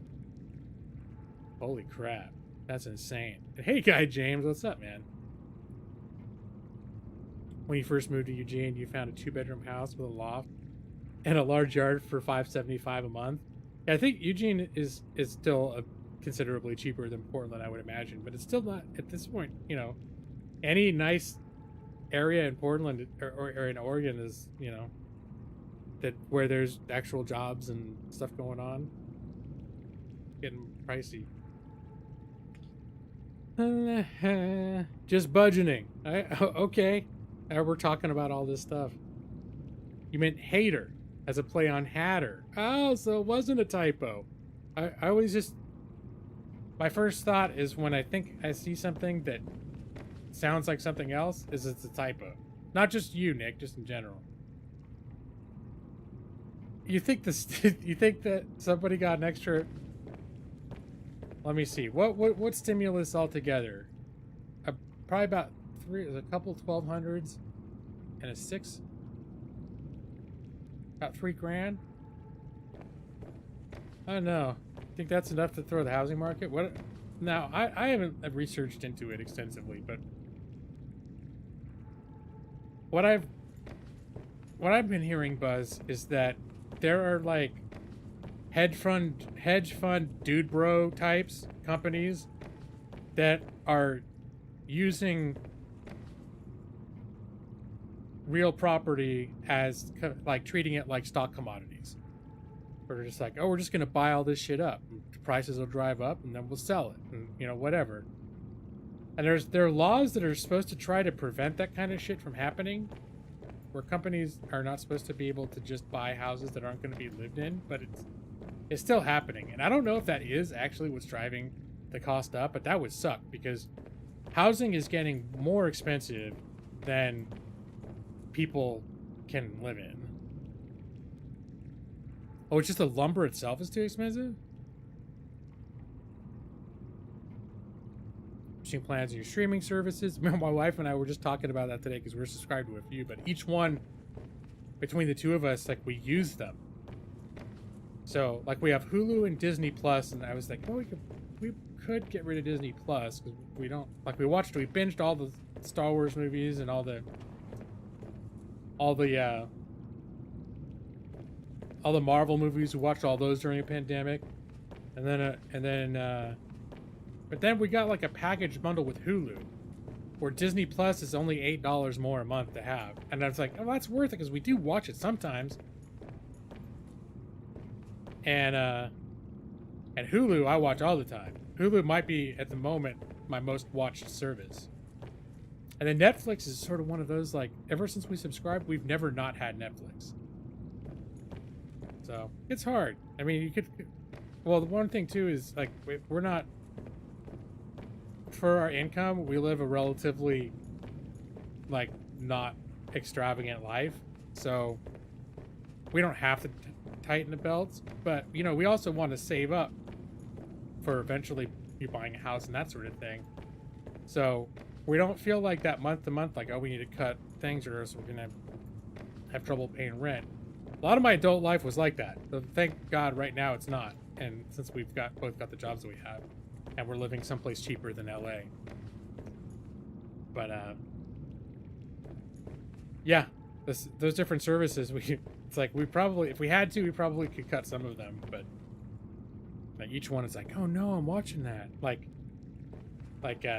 Hulu I watch because I'm Always Sunny in Philadelphia long-term junkie, and I watch it going to sleep a lot of the time. I just have it going. It's just so familiar. And then I've watched Always Sunny over and over again, and that's only on Hulu. And then I just started watching Rick and Morty. That's on. I never watched Rick and Morty really before, and I've gotten into that, and I'm enjoying that too. Oh, Joss, you missed the end of Beck's stream? How you doing, John? Paying $12 a month for premium is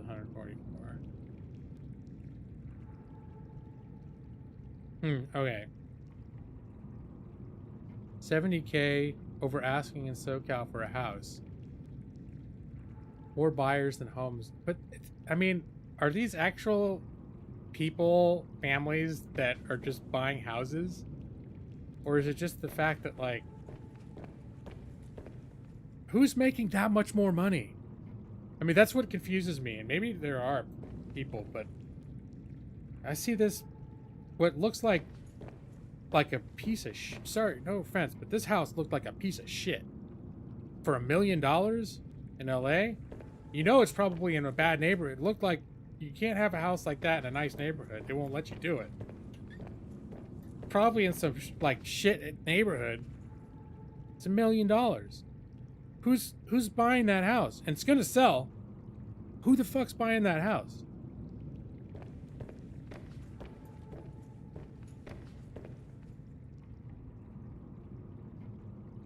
You don't watch Hulu as much as you used to. All right. I only ever watched the first couple episodes, period. And I always was like, oh, I like this. But I just never like sat down and just kept watching it. So that's sort of been like the show I've been watching for the past week or so. And I like it as much as I thought I would.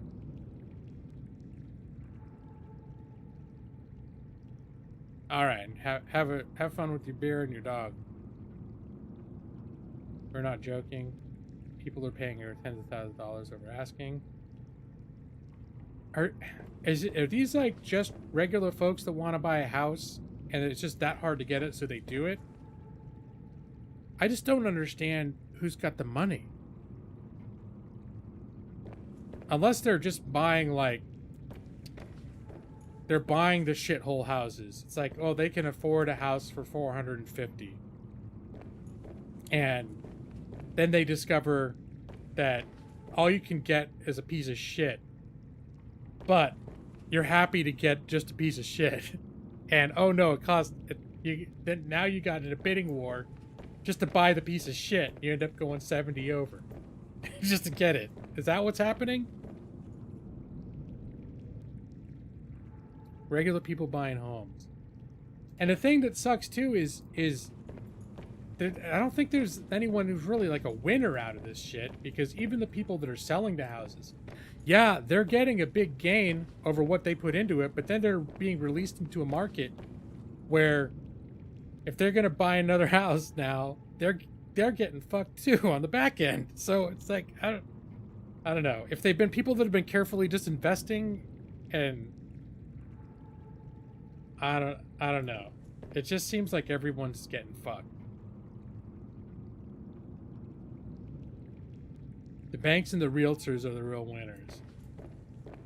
Yeah, but they don't control supply and demand. I guess to an extent they control like access to mortgage loans and that sort of thing. But I don't know. Alright, what the hell am I doing?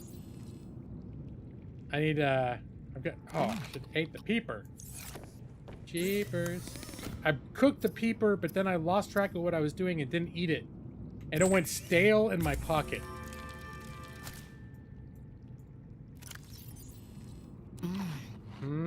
So good. Oh my god.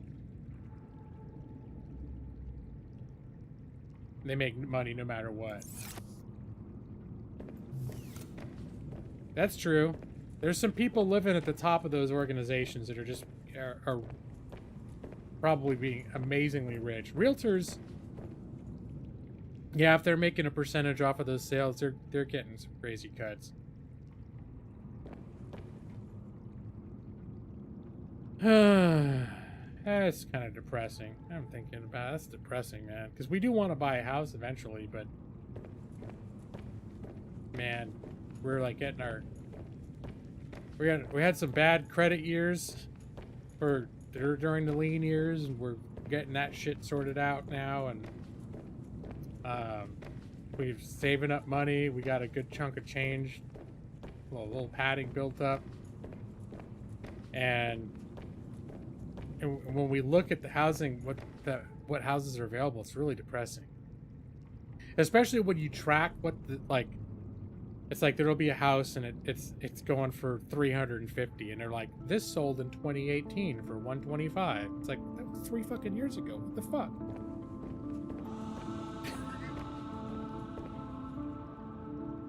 Yeah, I gotta wait for it to, if it ever crashes.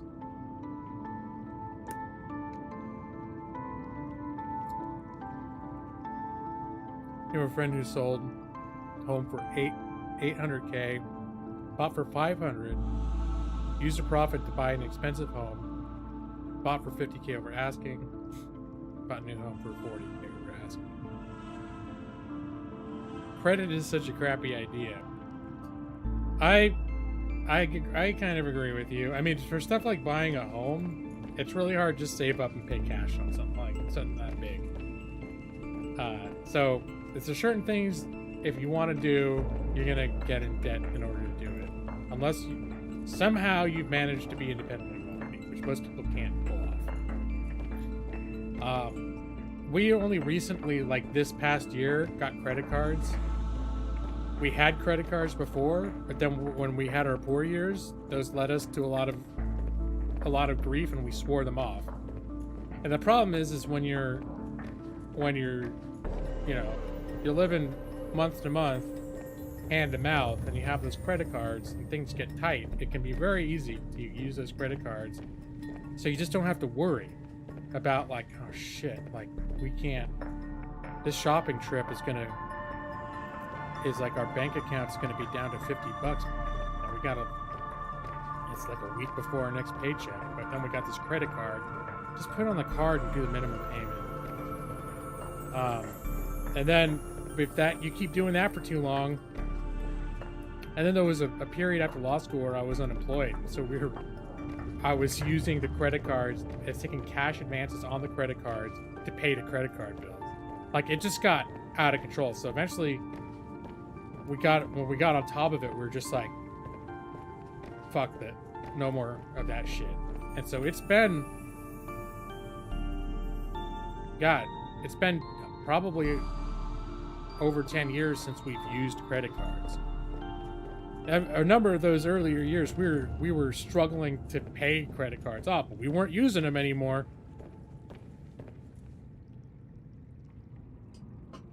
Being insanely rich solves a lot of problems. It sure does. They say money can't buy happiness, but let's just say not having money is a formula for misery. The idea of like, oh, you could be poor but happy. Well, depends on how poor, because there's a certain level of poor that's just like, fuck man, no. Life is fucking not. Your life isn't more charming because you're getting eviction notices and shit. That's not cool.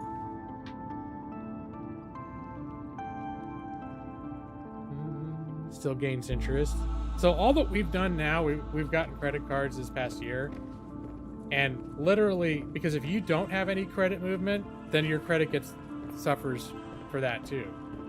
And because we're interested in buying a house, we would like to have a decent credit score.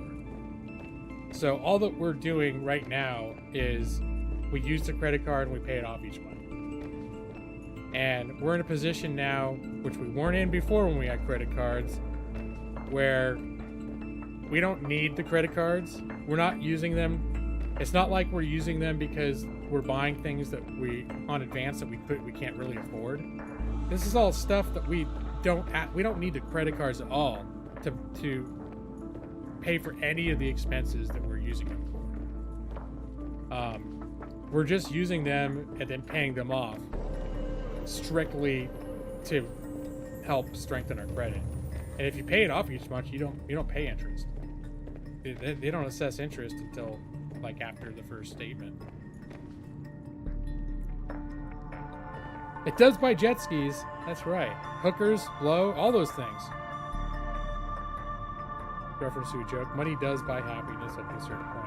I think they have statistically, they've said something about like a median of, was it 70 or 80,000 per adult is where they consider like a sweet spot, where if you can reach that level, anything above that is like, that's the point where you get where not having money stops being something that actively fucks up your life. Like if you have less than that, then you're feeling the fact that you have less than that. Anything beyond that is more like, oh, now I can do this. I'm gonna buy this nicer car. I'm gonna get this bigger house. But somewhere around 70 or 80, that's where you get out of the point where, and you can make less than that and still do fine, but that's where you're still like, you got to pay really close attention to all, to everything you're doing, and you have to worry about money, and there are things you'll want to do that you won't be able to do, and you'll feel that you won't be able to do them. And then but at the point where if you're making $10 million a year, that's just fuck you money. Like, do you really need a 12-bedroom house? And you gotta buy you pay for the staff to maintain it and shit, but do you really need that shit? I don't want to walk a quarter of a mile to my favorite bathroom. You know what? That's like, I'm not gonna use, what? what's the point, right? There's a point at which it's like, what the fuck do you need all this for? Well, yeah, I think it was just it was a median number. So obviously, Chevy guy, obviously it depends on where you live. That there are places where you can experience that kind of for significantly less than that. You could make less money, and depending on the cost of living, have that kind of like that life where your life is not, you're not hurting for lack of money. And you could live that for less. And there are other places you need that much or more. It's just, you don't want to live in those places. You don't want to live in fucking Brentwood making $50,000 a year. Because you're not even going to be able to pay for like a bachelor apartment in that shit.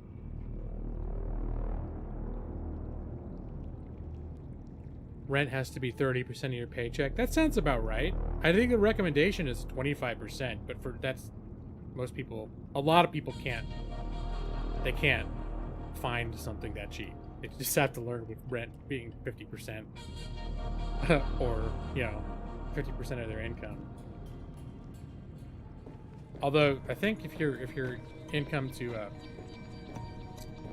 the ratio of your income to the rent, you may not pass. If it's too bad, you're not going to pass the credit check to the apartment.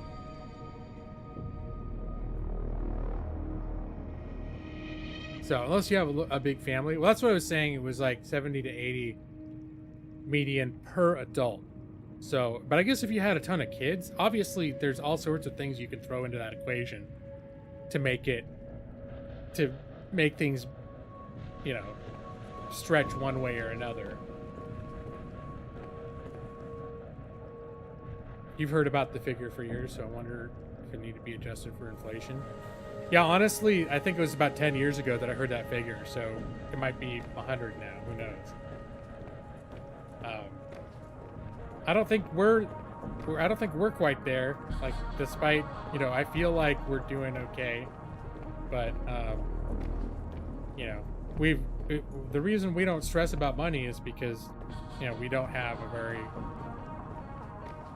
have an expensive lifestyle. But there are things that we don't, you know, that we don't do that if we did, you know, like extravagant. We've been camping a ton, but we haven't had extravagant vacations. But sometimes you think you hear about like people doing world travel and all this stuff, and like, hey, well, you know what? Maybe we will save up and do something like that. Your family's rent is $1,450 or $1,250. 2010 to 700. Yeah, it's. I was saying when we lived here in Portland, and we moved out in 2005. We were in a two-bedroom, two-bath apartment. It was like 1,200 square feet. Included high-speed internet and cable was included in the rent. 2 parking spaces. It was $750 a month. And when we moved back here at the end of 2018, we looked at listings for that same apartment complex, and that same unit was like $1,800 or $1,900. Like, holy crap! How did it go up? I felt violated because that was one of the things I was so looking forward to moving back here. Is like, oh, we're gonna be able to afford rents and stuff. Because like I was a security guard. Well, granted, I was a security supervisor, but even though they don't make a ton of money, and we felt relatively comfortable when we lived here before in that apartment. But it's like if I'd stayed at that job, and my wife had stayed at the job that she was at, and we just stayed there for 15 years, we would have been priced out. There would have come a point where it's like, well, we got to leave our apartment because we can't afford it now. We got to find a 1-bedroom, or we got to find a bachelor or something in order to, because the income on those jobs didn't go up. It went up a little bit. I was making $12 an hour or something like that. I think at the peak I was making 14. That same job maybe is making 17 now.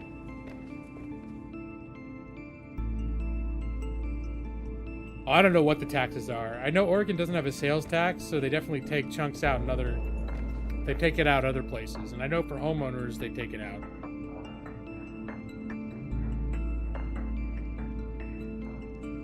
department was never updated. 10 more years and you're taking your pension retirement in friendly state. That was something I was talking about with my wife earlier today, and unfortunately she has a job that's involved, like, it's related to local government.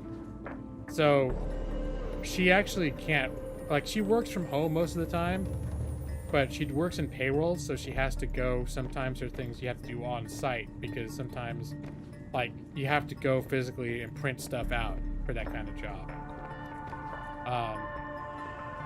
But there are other people who are in her department that can do it too. And one other person is starting to step up and do it more regularly. And I was like, hey,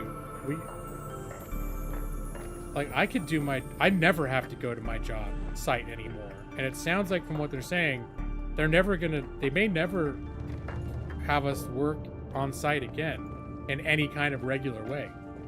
And a number of people that I work with have just moved, like, oh, I'm just gonna move back with my family in New York. And they're still working for the job full time, but now they live, like, out in the woods in New York, upstate New York or whatever. Yeah, Portland can be a bit of a maze to navigate. I agree. I got lost when I was going to get my COVID shot, because the first place that was available was like, I had to go to the other side. I had to go through Portland to the other side to get there, to get my COVID shot. And there's so many bridges and stuff too, because the river runs right down the middle of Portland. So, and every couple miles there's like a bridge, a big bridge that goes across it. And I got messed up on the freeway and took the wrong, I wasn't looking at the right bridge sign. It was like, oh, bridge, such and such bridge, next exit. And I got off the exit, and then I realized, oh no, this was not the bridge that I was supposed to take. And then I was trying to find my way back, and it's like all one-way streets and going weird. It's not like on a grid. It was just like weird.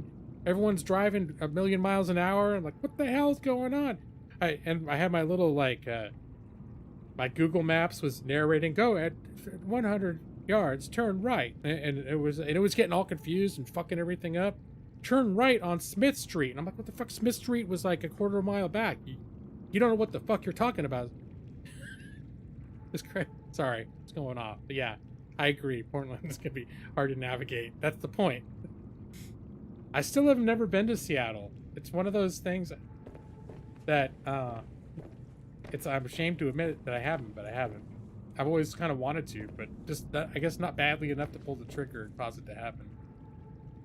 Never been to Boston. You had your COVID shot? There's a vaccine. Oh, shit. Is that how it works?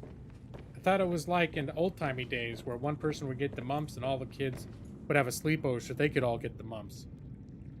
Used to do that. Some crazy shit.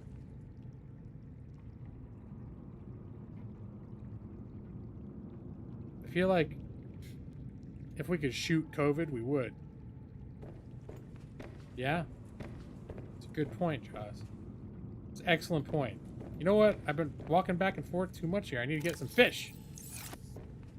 Okay, let's put some of my shit away. Look at me. 45 seconds of gameplay.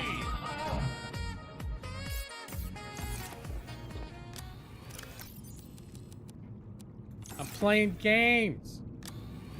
Wait, why did I have silver in my bag?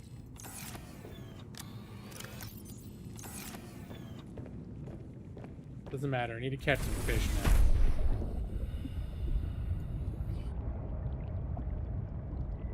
I need to remember to come looking for peepers when it's dark. Come here, you little bitch. Gonna get you, peeper. Peeper. Okay. Peepers are no joke. Slippery little rascals. All right, let me put you in my pocket. Delicious silver. You'd think it would be tasty, but in fact, it just breaks your teeth.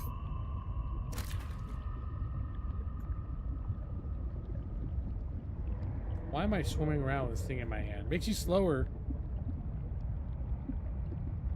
Oh, surprise! I casually swam up to it at a slight angle, so it looked like I wasn't stalking it. I just happened to be swimming like, oh, pardon me, we seem to be accidentally crossing. Ah, gotcha! That's how you do it. California? No comment on that.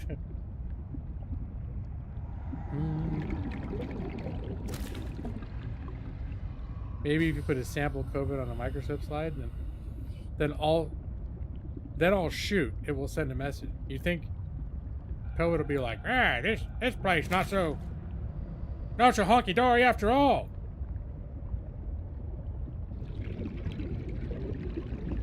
Bladderfish. Warning. 30 seconds of oxygen remaining.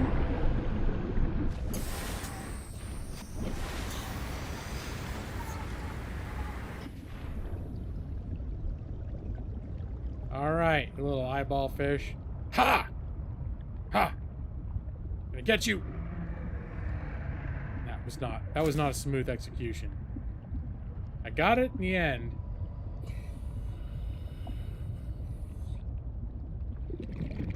Okay, let's see. Can we orchestrate the casual rendezvous? La la la la la. La la la la. Nope, they're all wise to me. Fish. La la la. La! Got it.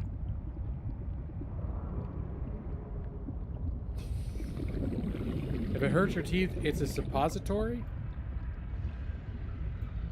Are you suggesting if it hurts your teeth, you should put it up your butt? But to what end? Well, I mean, I didn't ask what end, because I know which end it is, but to what end?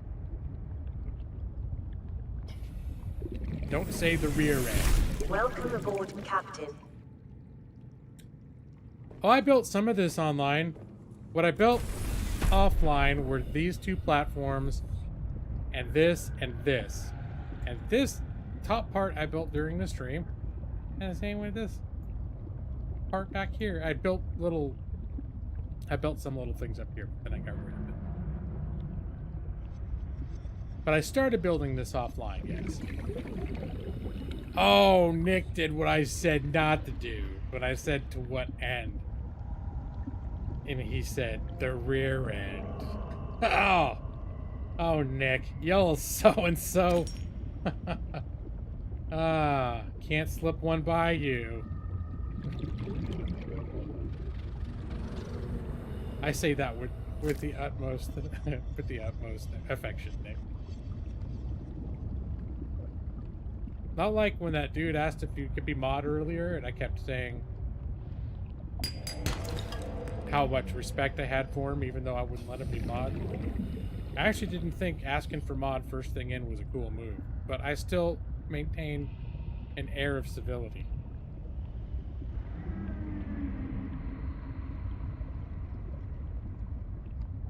Whatever happened to that guy? Remember? I forget what his name is. He had the best riddles.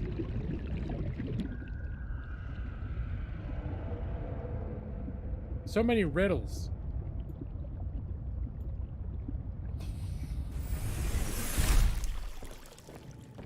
Budgeting comes along by switching from monthly to annual plans. A lot to pay right away, but save in the long run. Yeah, if there's something you know you're gonna use that long, then that's good. But certain things like for example, I'm subscribed to Final Fantasy 14 right now, but I've sort of stopped playing it, so I'm probably gonna unsub very soon until I'm ready to start playing it again.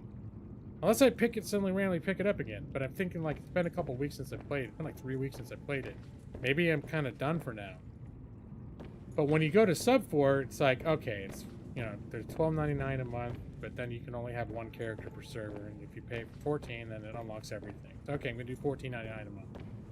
All right, well, if I pay 3 months at a time, then it actually comes to $13.99. But if I do 12 months, then overall I'm only paying $12.99 a month, or some bullshit like that. But it's all together, but then honestly, I know with my habit, like, I'm not gonna play this game for 12 months straight. I'm gonna play it for a month or two. I'm gonna have enough. I'll put it down. I'll come back when I'm in the mood again a few months later. You gotta watch out. Subscribe to RuneScape. Get the annual plan, right, Brad? The way that SWTOR does it? They've moved to a free-to-play model with a bunch of microtransactions, or you can pay for the premium, right? Which sort of includes a lot of stuff. Oh, Pathfinder tool. The bonus would you pay for? Yeah.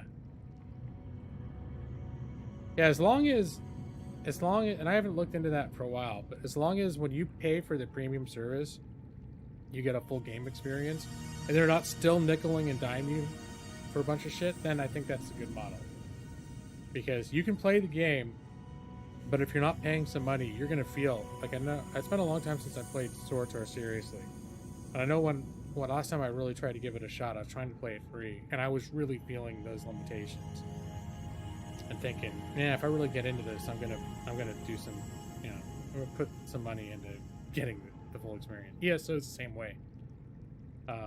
ESO, if you do the monthly subscription, it unlocks like the whole game for you. It's a much better experience, but you can still play it for free. RuneScape is tried and true. No one ever regrets getting longer plans. Subscribe by the decade. But Brad said, but unironically. But wait, Jost, you also warned me when I mentioned that I had been looking into it. Didn't you warn me? Like, no, if you're thinking about it, just stay away. If you're still at that point, just don't do it. All right. Here I am. I'm slowly dying of thirst. Seek fluid intake. Yeah, I know.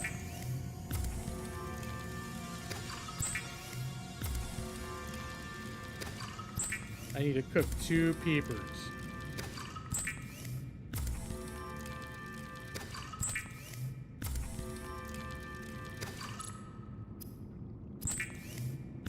Wait, did I still have an extra peeper laying around in my bag too?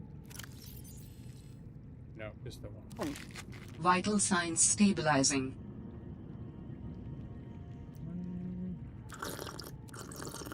Really go through that water quick.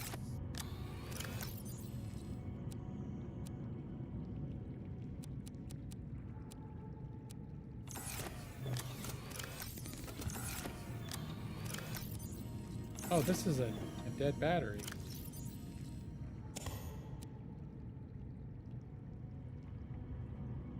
Well, how do I... Oh, it's a power cell.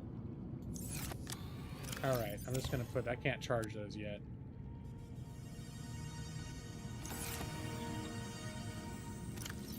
And I've still got a full battery there.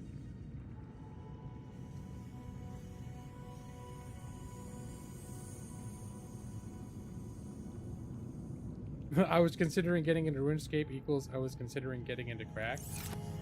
Well, what happens is I'll start getting an itch for an MMO, and then I'll think, I don't, like WoW is sort of my tried and true, but sometimes I don't want to. It's like I want to do something different and see what other experience. That's why I got into Final Fantasy. I wanted something like different. And Final Fantasy has a really great reputation for being a great game if you're into what it has to offer. And people speak very, very highly of RuneScape. And I'm always torn between thinking, like, is it really that good? Or is it because it's like a cheap game that it was a lot of kids' first MMOs, like when they were in elementary school, so they started playing it. And then the game has evolved over the years to keep it fresh, but it's still like the people that really like it are the people that were impressed by it when they were 8. And there's some part of them that is still like, they love the game based on the momentum of their childhood. And there's someone coming into it fresh. It's like people that like anime. Anime started getting popular right around the time I was like 19 or 20. And I had some friends that kind of got into it. And for some reason at that point, it was like I'd missed the window for me. And I'd go to their house and try to watch it and just be like, Nah, but for some reason I know if it had been 2 years, if I had been 2 years younger and they'd started watching anime, I know I would have gotten into it. But I missed some sort of window. I got to a certain point, and I'm just like, I was too old and too much like, what's this thing you kids are, what is this? I don't, why is his mouth so wide? Why do his eyes look like that? They're so big. Why is everybody screaming? They're too noisy. They need to calm down. All right, Chevy guy, have a good night. I wouldn't say I'm very far into the story. Like I said, well, for the last few hours, all I've done is walk back and forth. I went to Delta Station, got the stuff there, got chased off by the lady in the suit. I got the not pilot last known location, and an alien distress call or signal went off. But and those obviously are the next step in the story. But I can't get to them because I only have the basic truck that can only go down 150 meters before it starts taking crush damage. So I haven't gotten very far at all. I only just enabled the ability to start building. All right, now it's time to get fish. But those guys are easy to get. It's the peepers. Look how lazy they are at night. You just swim up to them and grab them.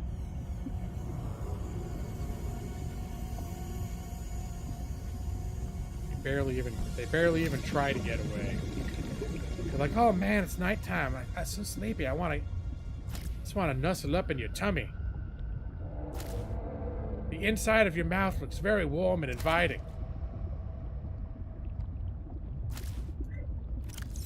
What's that? Yeah, it was on VHS tape. Yeah, there were no DVDs when my little group got into anime. This is actually the group that I play D&D with. They're my age, but for some reason they got into it. There was like a video store near my friend's house that specialized in this, like, a huge anime collection.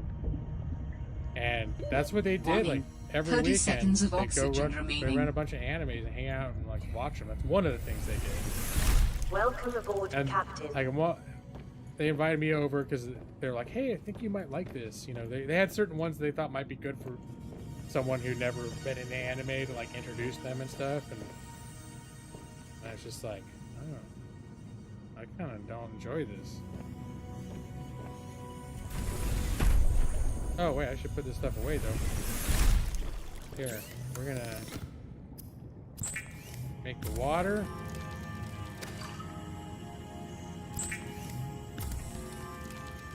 RuneScape is awesome. It's improved a lot. I just realized you kept talking about RuneScape. So what do you think, Jaws? Like normal RuneScape or old school RuneScape? Not that I'm no longer on the verge of checking it out, but it seems like there's like very passionate opinions about which one's better. Or some people say they're both good in their own way.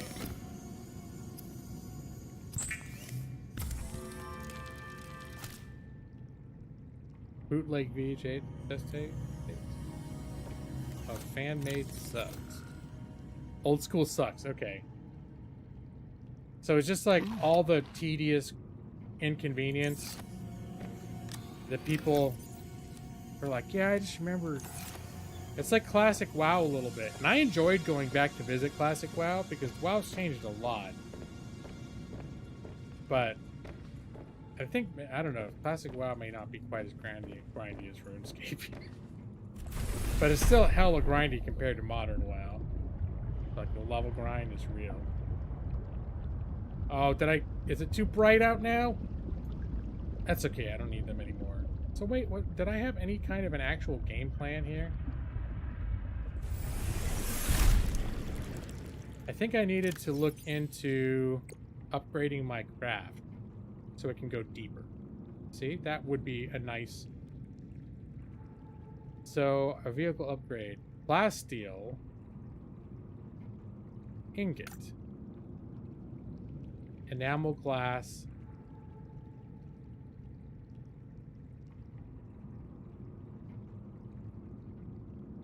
plasteel, titanium, and lithium. Diamonds. Oh, shit. I don't even know where to get diamonds. Alright, that could be my bottleneck right there. So, that could be the thing that I need to move forward is diamonds.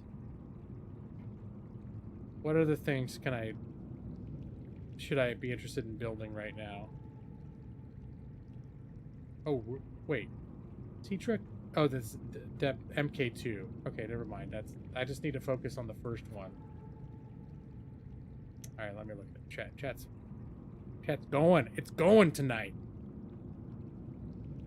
Watching your favorite anime. Old school sucks unless you have time to grind for it. And I think that's what a lot of, like, because I've watched lots of YouTube videos about video games, and there's a lot of channels that are focused just on MMOs, and I end up kind of enjoying watching commentary about current MMO, the status of current MMOs, history of MMOs, all that stuff, because it's like I like them. And that's sort of a thing people talk about, like when they look at all the resurgence of old school, like classic WoW, old school RuneScape, is that people they had this experience before that's not there. You can't find it in the game anymore the way that it was before, and so you kind of yearn for that, like, oh man, like it's just like World of Warcraft's like that, where it's like, I remember when, you know, you go to what's the place after Goldshire with the farmlands and all, I can't think of it anymore, but you used to go there and it seemed like you'd spend a whole week in real life just like hanging out in that area, leveling up. And now you go there, you do 4 quests, and then you move on to Darkshire, or you move on to Red Ridge. You do 4 quests, and you're gone. Like, you're just gone. Well, actually, the way the leveling works now is like, I don't know, it's completely redone. So, Westfall, yes. And so you don't have that experience anymore where once you went into a zone, that zone was your home for a while. Like, not just a couple hours. Like, you were going to spend, you know, if you only played a couple hours a day, or you know, you didn't, if you were playing all day, then yeah, you could get through there still, even in Classic. But if you're just playing a couple hours at a time, like, oh, I'm in Westfall now, and that's where you just kind of, you're just there for, like, hey, this is Westfall, that's where my character is. Hey, where's your character? Oh yeah, Westfall. We got in there last weekend or whatever, and we're working our way through it. Oh no. I don't want to Google where it is. I'm perfectly content to just explore and find it. And what would happen is in my brain, I would go, all right, diamonds are a thing that I want to keep an eye out for. And so now I'm going to go exploring to see if I can find them. The only time I would look it up is if I spent so much time trying to find them that I got to the point where I was frustrated, to the point where I was like, I'm having such a hard time progressing in this game that I don't know if I want to play it anymore. But if I could find a diamond, then that would push me over this hump, and then I would enjoy the game again. But I'm not someone that, like, as soon as I'm like, oh, I need to find diamonds, where are those? Google. All right, now I'm going to go get the diamonds. Normally that's, I mean, I suppose if I'm in the right mood, I can be like that, but normally I'm not.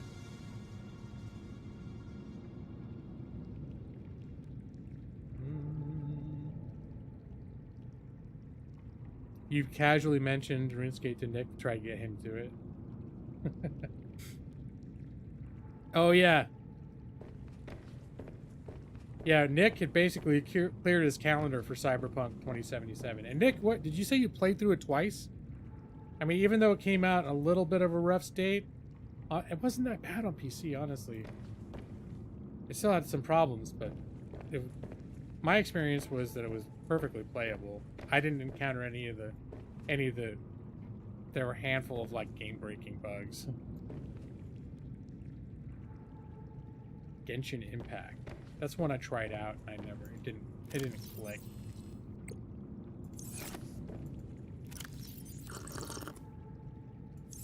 Alright. I have more water. Got water. Got a battery.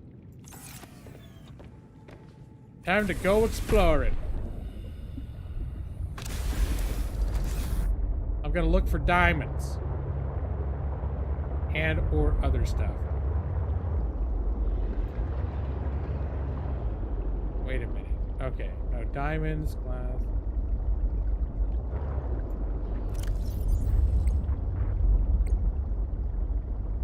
What was that?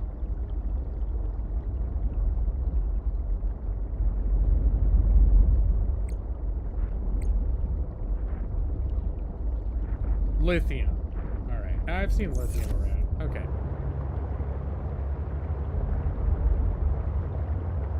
If you ever want to stop playing RuneScape, I'll start playing. Yeah. Where am I? Oh, no, I'm good on power. 63%. I suddenly thought maybe I should go make another power cell.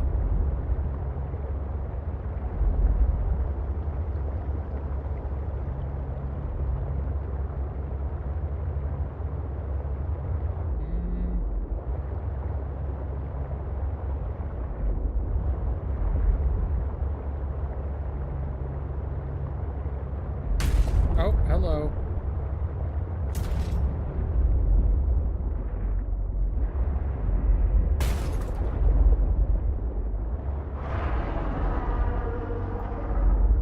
Where's making that noise?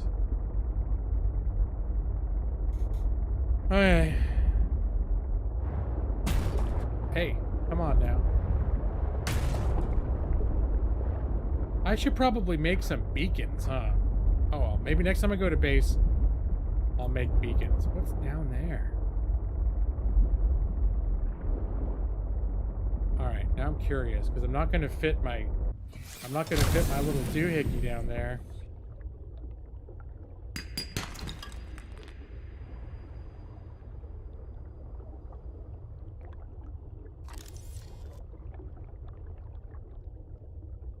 Elena, I don't think there's no.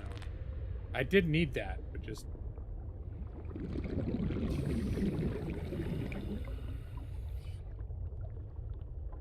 Argentine?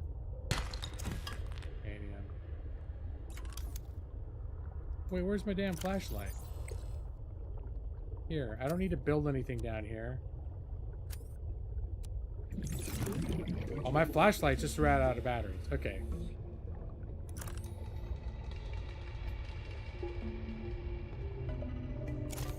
Alright, I'm gonna need to go back up and get some air, because I've been dinking around too much. Jamaican bacon. Alright, get that air back up.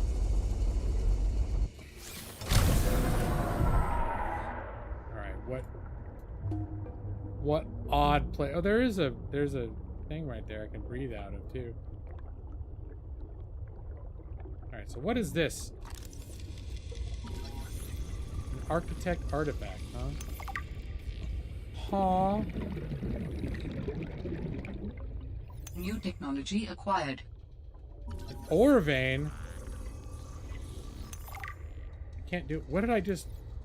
What new technology acquired? I mean, once I am back in oxygen again, I'm going to see what new technology I acquired.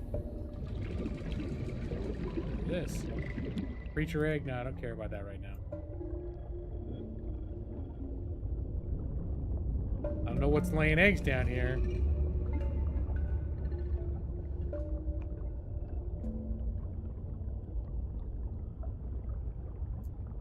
Actually, I'm almost feeling like I should pick it up. Never mind, I just did.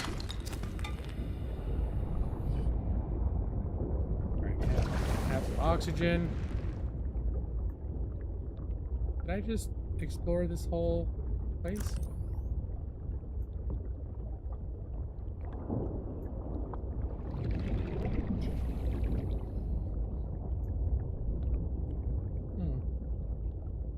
Oh, hey, Bick. I was telling Nick when I started that I actually stopped in your stream I was in the middle of setting up my stream, so all I did was drop a like. And hung out there for a minute. Ooh, diamonds! Hey, I found diamonds!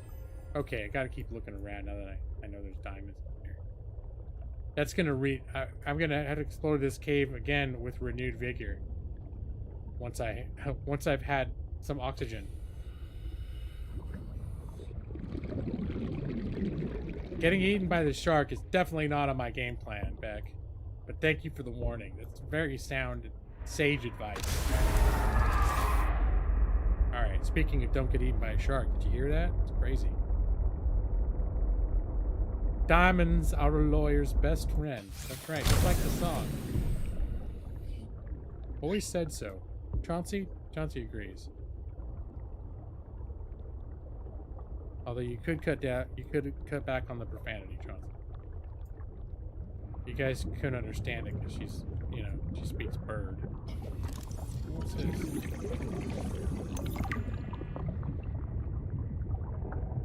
Oh, that's all right. It was funny because I told Nick, I said I saw you were streaming Dead by Daylight, but I did see you were gonna try Killer. But I told Nick, like, I said, you have my permission to not pay full attention to my stream because I know Beck's playing Dead by Daylight. She's streaming tonight, so if you're gonna multitask, yeah, I gave him my blessing. I did like the blessing thing and everything. Said it's okay. It's okay with me. And at a certain point, he started trying to give you game advice into the wrong chat about how to do teleportation as the nurse. I guess you were playing the nurse early on. And he's like, yeah, the longer you hold it down, the further you're going to teleport. I was like, wrong chat, Nick. But I pointed out that because it was in my chat, it became my intellectual property by integration. But because I'm such a swell guy, I said, if you want, you can copy and paste that out of my chat, put it back in her. Copy out of my chat, put it back in her chat. You know why? Because I'm a swell guy. That's why. So, if he gave you that information about how to teleport with the nurse, technically that was my intellectual property at that point, but I wanted him to be free to support your endeavors, Beck. It's important to me. Alright, how the hell do I get? I need air. Here's some air. Did I find all the diamonds that were in this cave? G-Law's the best. Thank you.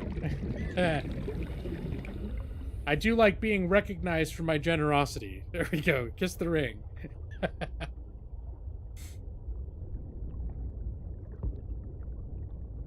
Yep. I was very lawyerly. I was very professional about it. Because we're all a community of friends here. We should support one another, even if it means. Oh wait, I think I see. Is that more diamonds tucked away in here? Just gold laying around. This is a funky little cave. All right, I'm gonna go back up and get some more air. And I'm gonna come back down in here again because there may be. Warning. 30 seconds of oxygen remaining. I know. It's Godfather. Hey, Allie. No, Godfather. Because none of my favors are involve like putting hits on people or killing horses or anything like that. But one day I'm gonna come and I'm gonna ask you a favor, Beck. I cannot say the day or the time. When that day comes. I guess I am kind of like the Godfather. Someday, Beck.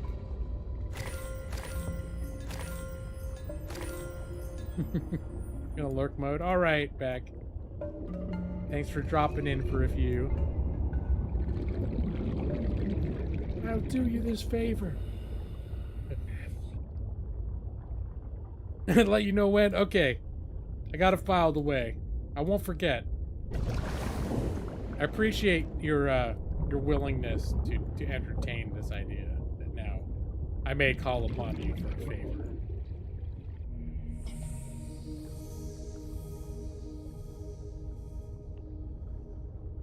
Oh no, but if I did a better Godfather impression, then you would be convinced, Brad?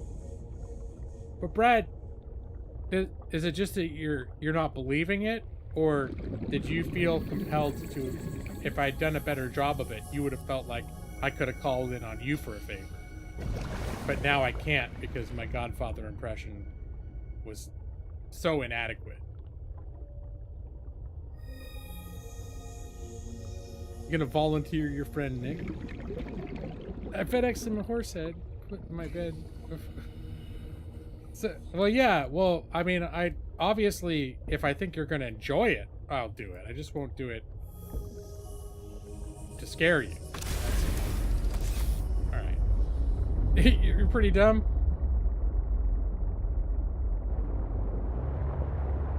Yeah.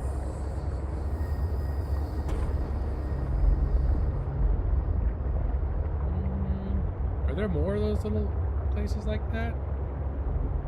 Is this the same one that I would? Is this, but just a different part?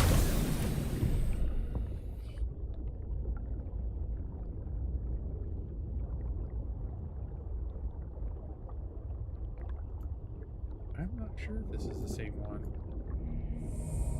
Oh, yeah, I think it is. It's just the other side.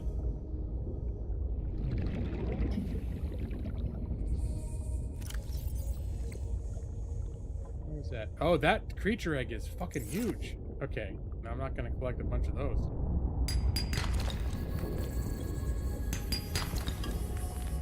Okay, these have good things, so I'll chop open a few of these while I'm down here.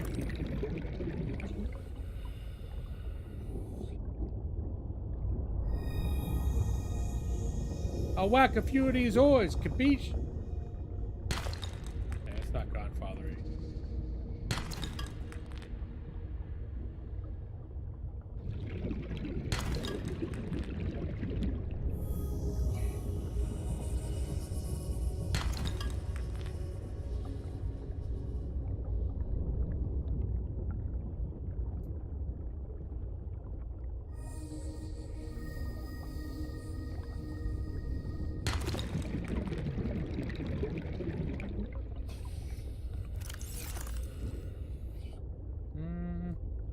Regular limestone.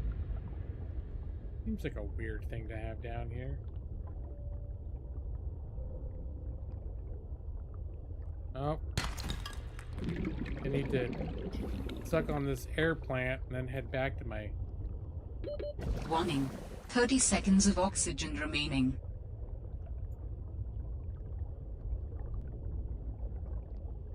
I could grab a couple more of these before I go. Although, didn't somebody in here tell me earlier, don't get greedy? Who was it who gave me that sage bit of advice? Yeah, I need to go back to my ship. I'm down to 30 Warning. seconds. 30 seconds of oxygen remaining. Yeah, that's enough. Cutting it pretty close there with the oxygen.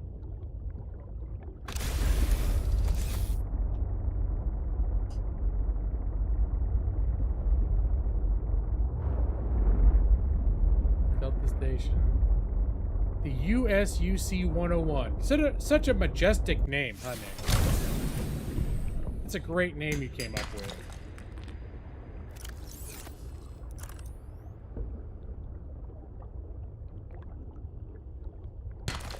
Okay, that's a lot of silver coming out of those. Silver's good.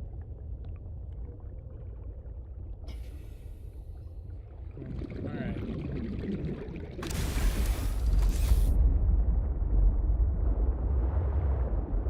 No, just specifically at that time and place, Nick. Not generally.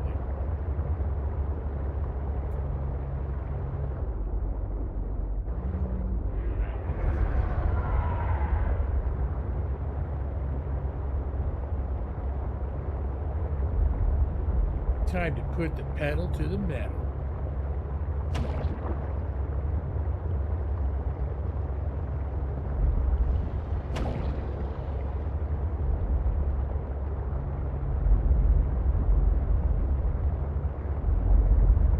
Although I could use a couple of fishes. Grab a bladder fish or two.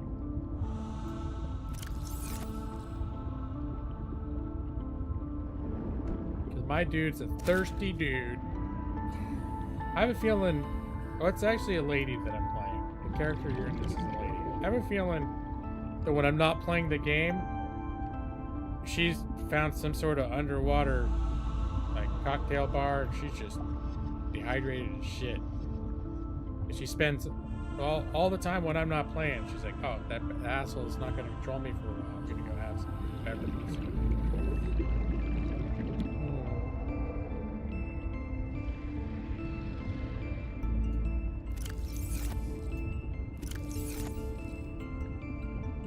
I'm not seeing... Oh, here's one. Let's say I'm always seeing bladderfish all over the place. How come I'm not seeing them now?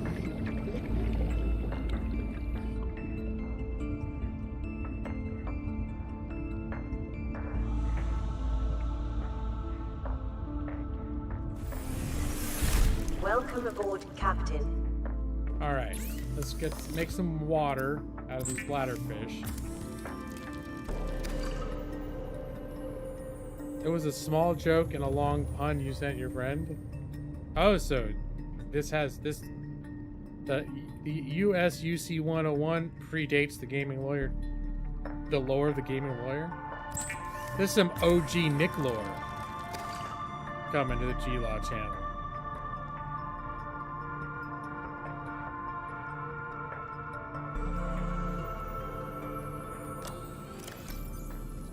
Let's have a little bit of... Oops. A little bit of water.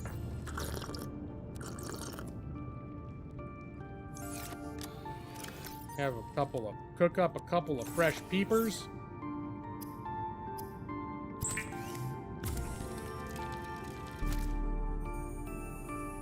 Yo, wait, you mentioned... I think you said that last time I played this, right? And then I was like, why Prey in particular? And you basically said you don't play sci-fi games, so when you see something that looks sci-fi, Prey is the first game that pops into your head. Yep. Alright.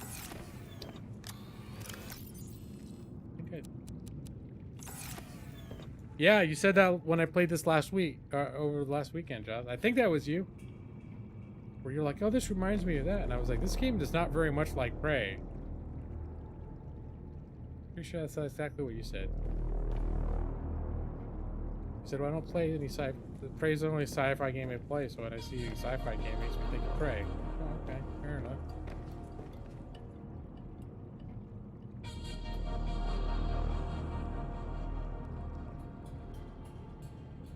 Captain Colonel McTaggart. That's so funny, Josh. That's funny. Like, if you don't remember saying it, but then all of a sudden I'm channeling your exact chain of thought. I shouldn't have said anything. I've been like, oh, really? Is that what you... I'd be like, wow, G-Law is so insightful. It's like he could see right through me. What an amazing dude. Alright, what am I... okay. I can put the battery blueprint away. I need...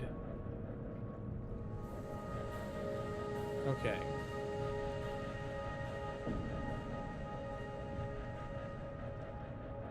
Alright, I may not have actually everything that I need.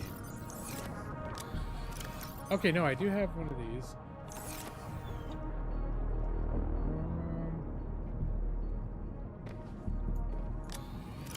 Need 2 of these. I need 4 of these. Turn these into glass. Look, I'm actually doing stuff. 45 seconds of gameplay.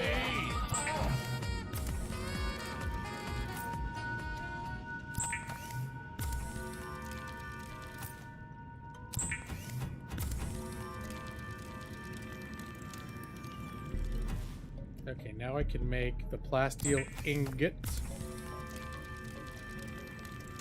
Because before, this other one, the enameled glass, you actually needed to get the teeth off of those certain dolphin sharks. And the main way you could get them is Well, if they tried to bite your sub, their teeth would fall off, and then you'd go to the bottom of the ocean to pick them up. But in general, they were the ones that are always picking up the metal scrap. Whenever they would bite metal scrap, they had a tendency to drop teeth, so you could find their teeth. But it's much easier just to be able to use a conventional. Wait a minute. Can I make this in here though? Ooh, yes, I can. Indeed, I can. You gonna play some Prey now? Here I am. Of course, I'm 2 minutes in the past reading comments out of order.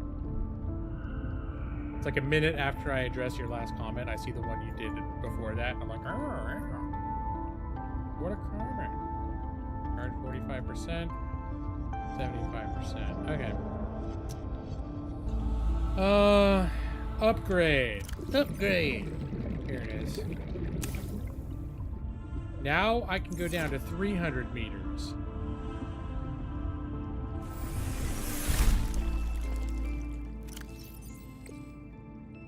Alright, try unpin some of these things.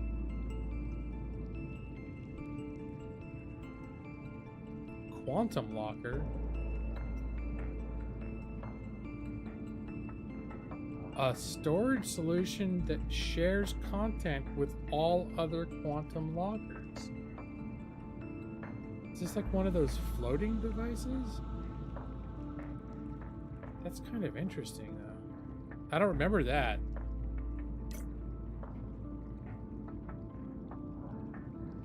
So for this, I need rubies and synthetic fibers. What do you need to make synthetic fibers? I don't even... Oh, here. Spiral plant clipping. Alright, yeah, I don't think I've seen rubies or any of this stuff. It travels with me.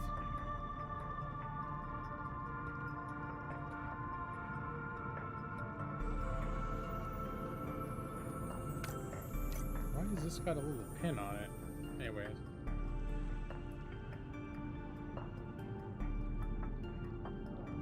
Oh, there's a scan. Oh, I can... Well, I can make a scanner room. I don't foresee an immediate need to make a scanner room, but I can make one. And look, Nick, the observatory. You know what that room is? Special. It's very special. Oh, okay.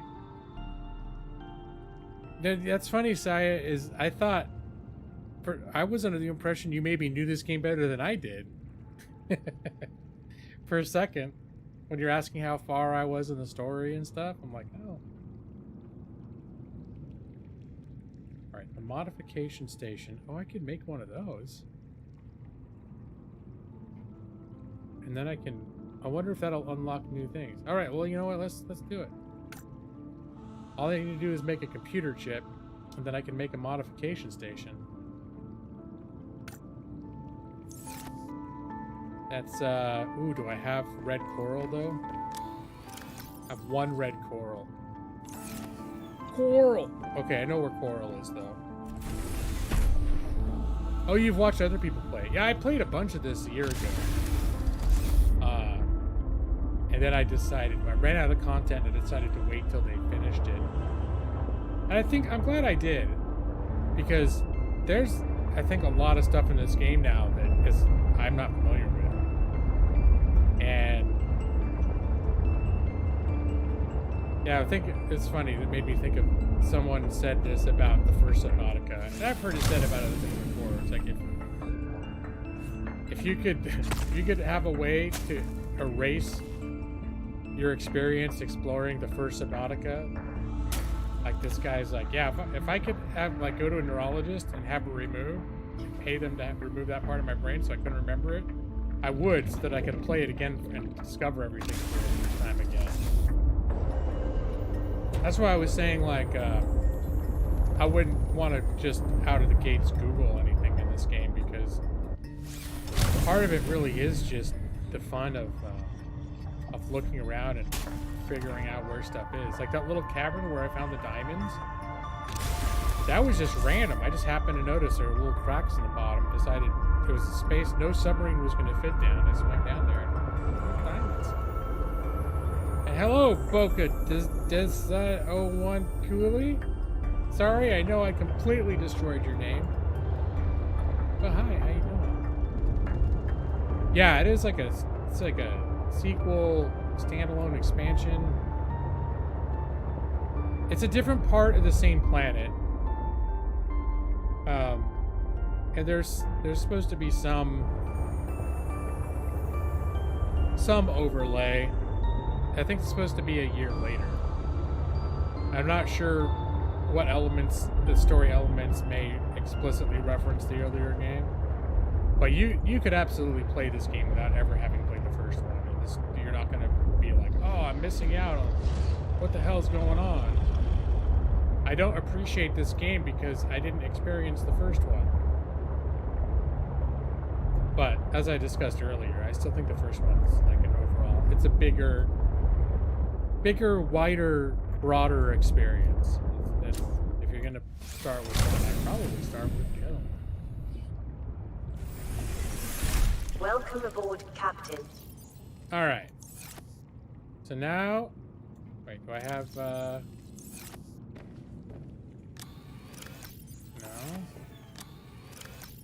Couple copper ores, yes.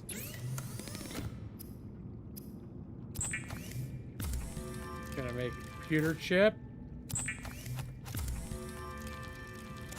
Now I'm gonna make the modification station. There it is.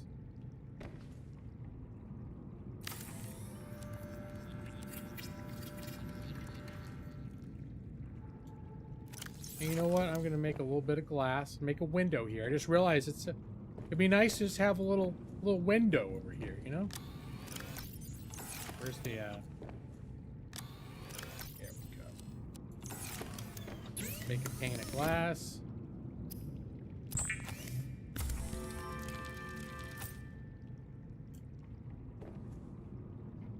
And window.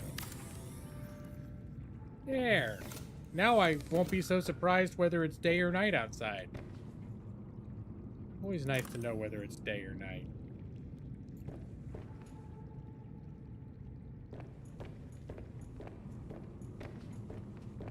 Speaking of day or night, I should make a bed too. Because that's how you can, if it's day and you want it to be night, you can sleep, I think, make it be night. If it's night and you want it to be day, you can sleep and make it be day. Different times you want it to be day, different times you want it to be night. And what is the bed again? Miscellaneous. Fiber mesh. Did I have fiber mesh?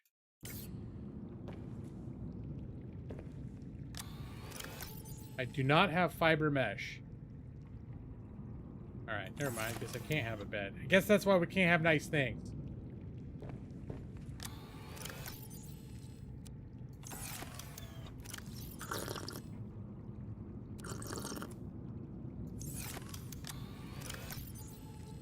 Alright, more water. Alright, I'm gonna put some of this. Oh, wait, I was gonna see what I could make at the modification station. Ooh, a survival knife. Make a badass.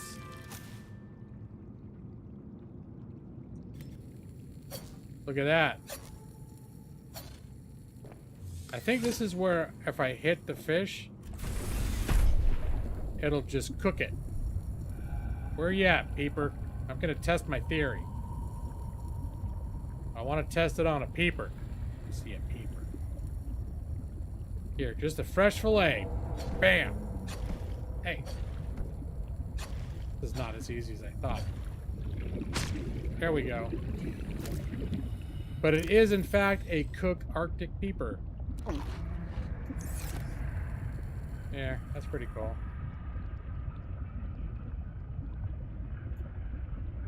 Yeah, the Easter peeps. Or it could be that these were the original peepers. And then some of them somehow made the interstellar journey to Earth and disguised themselves as marshmallowy treats. I don't know. It could go either way. Either idea is equally plausible. And equally fascinating. Alright. Oh, I still got some crap on me that I don't want to... Not literally, but, you know what I mean. Alright, we're definitely not making these anytime soon. Alright, so that's all that I could have made with that for right now, because I don't have the advanced ingredients to make the other things. So we'll put these away. I forget how to make mesh. I'm going to need to look. Put diamonds over here.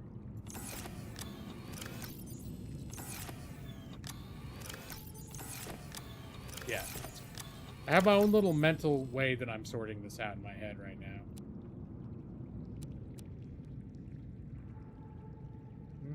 Yeah.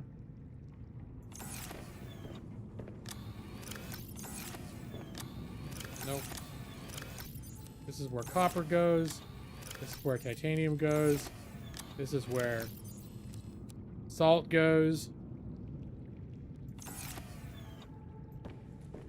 Now I can shank the shark. I'm not confident that I would have the... I'm not confident that that altercation would go well for me, even with a very hot knife. I mean, conceivably I could do it. A mesh shirt so I can go to whatever raves the fish throw on this planet. Hey, is that one of the requirements to go to a rave? Is you need to have a mesh shirt? Oh, wait. I was going to...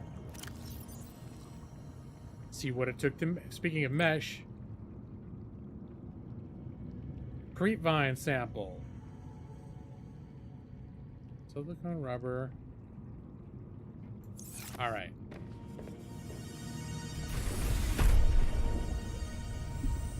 I need to find some...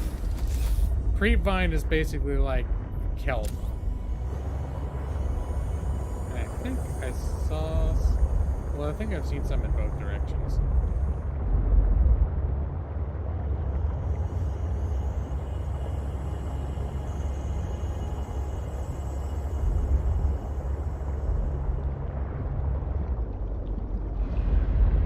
Nope, not gonna mess with that shark. Okay. I think I want to find some with the fruity things. So I can get some vine and some of the other thing. You know, the other thing.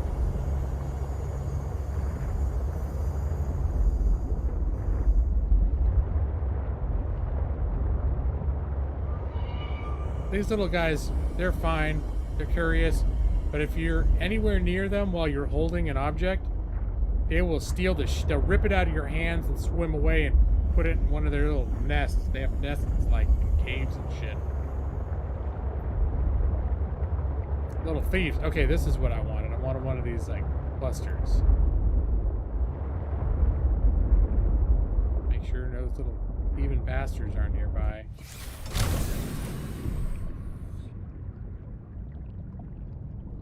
Oh, did I not ever scan this?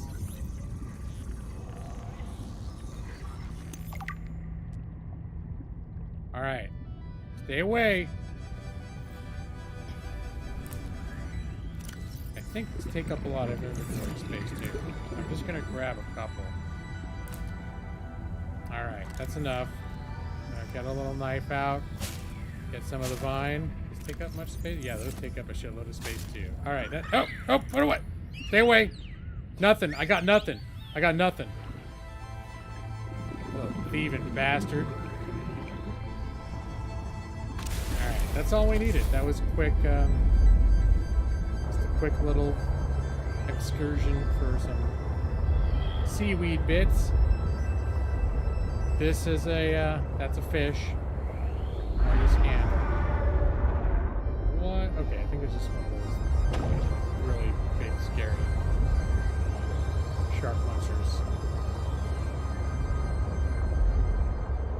Back. to the USUC 101, right, Nick?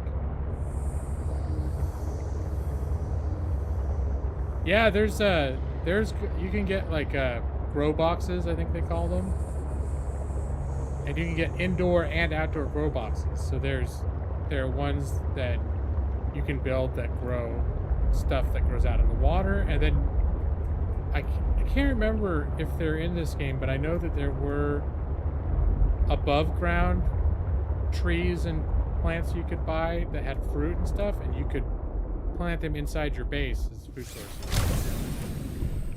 And in fact, in the first game, there was a much bigger submarine that you could buy, that you could sort of place stuff in there, and I would always have like a planter in there with a bunch of plants. So in my submarine, I'd always have the fruit would provide both food and water that I grew. So I would be self-sustaining in my submarine, that I could explore like real crazy depths. Because that game, you get far enough and way down deep, and then huge cavern networks under the ocean floor that are so far from the surface, and it gets pretty crazy. So it's nice to have the equivalent of a mobile base. You don't really get that in this game. What they have in this game is you can build extra modules that are about the same size as this, and stack, 2 or 3 more going back, and it becomes this long modular thing, and each module can like have some different specialty in it.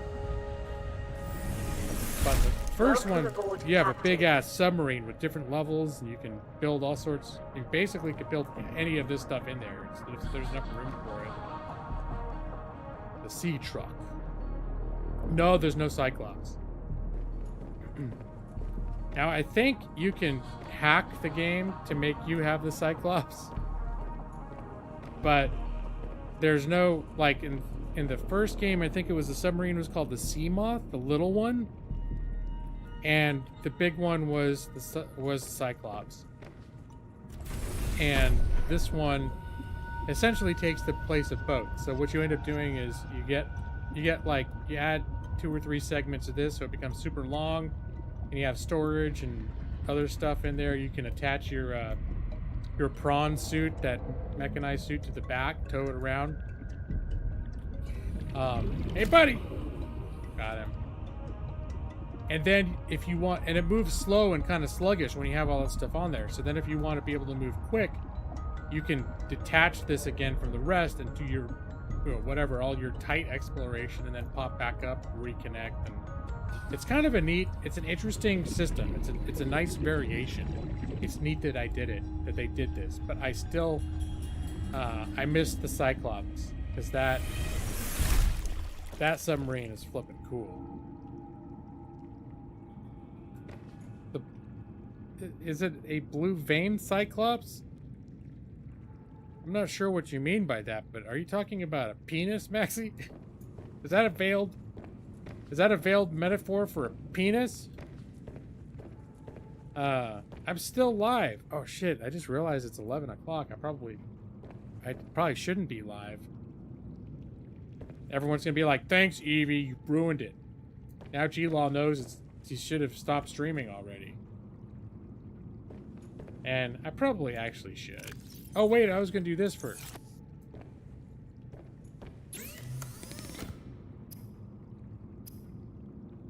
I was gonna make some fiber mesh.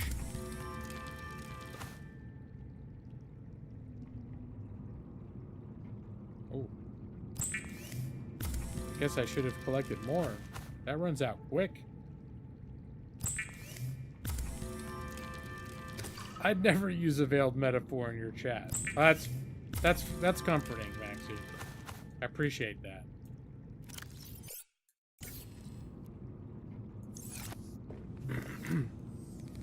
I was gonna make a bed. That's why. I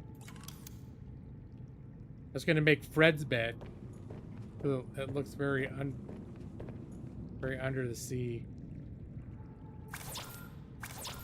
Oh, wait, I need oh.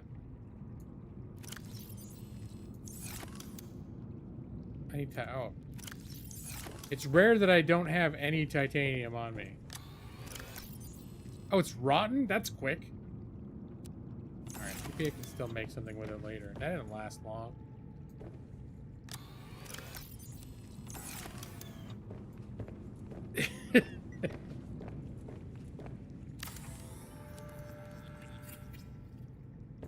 See, it's got the space truck on it. That's how you know it's Fred's bed, because he was the space truck driver for the sea truck driver for the outpost that was here before. His bed has the sea truck blanket. Pretty cool.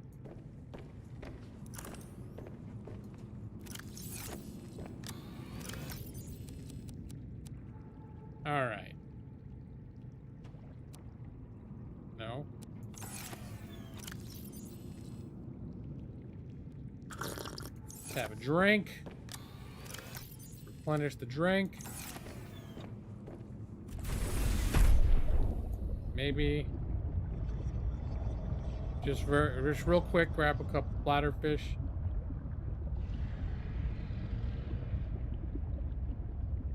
Because we're running low on water.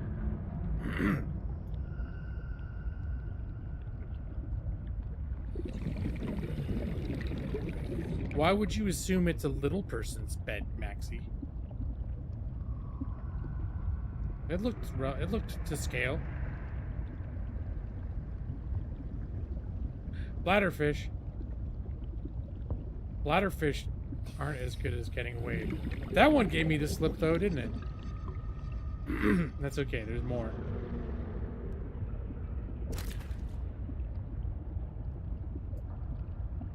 But where did that other one go? That one like just vanished right out of my fingers.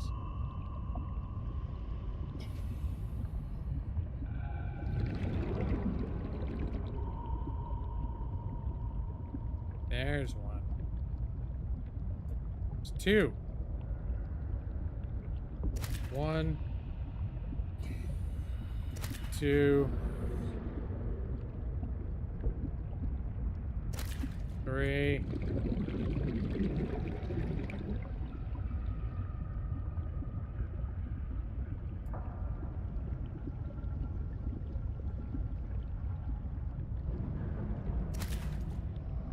Four. I don't need to keep counting, do I?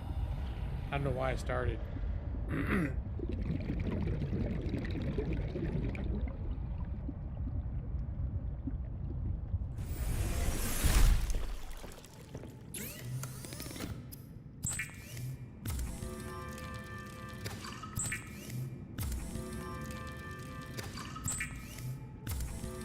All right. Oh, let's finish making the water.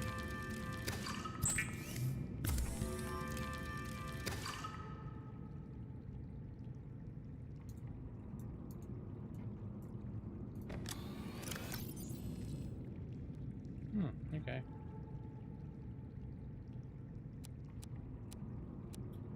All right. Well, that's enough of that shit.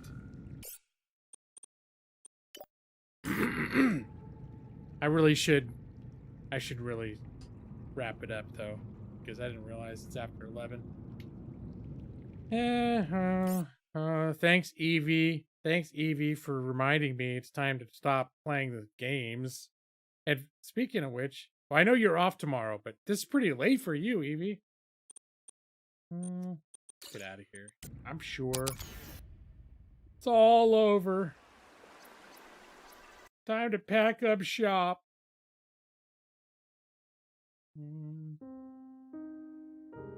Well, I'd like to thank you all for joining me today here on the Gaming Lawyer channel for another episode of weekly excitement in Lawyer Plays Live. This episode was focused on a game called Subnautica.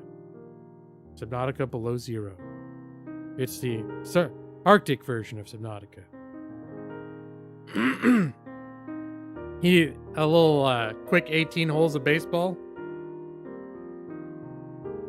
I did get Taco Bell. I got Taco Bell this evening before the stream, and I do have some leftovers. Though I don't know if I'm hungry right now to eat Taco Bell. Just a quick 2 more hours, and then pop to sleep, and then wake up to do my mentally and intellectually exhausting work on 4.5 hours of sleep. Just a quick round of Lord of the Rings? What is that? What even is a round of Lord of the Rings?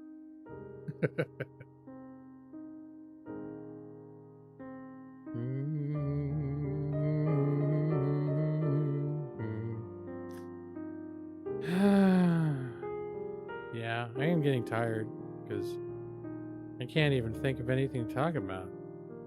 You just deep fried some jalapeno poppers and mozzarella sticks?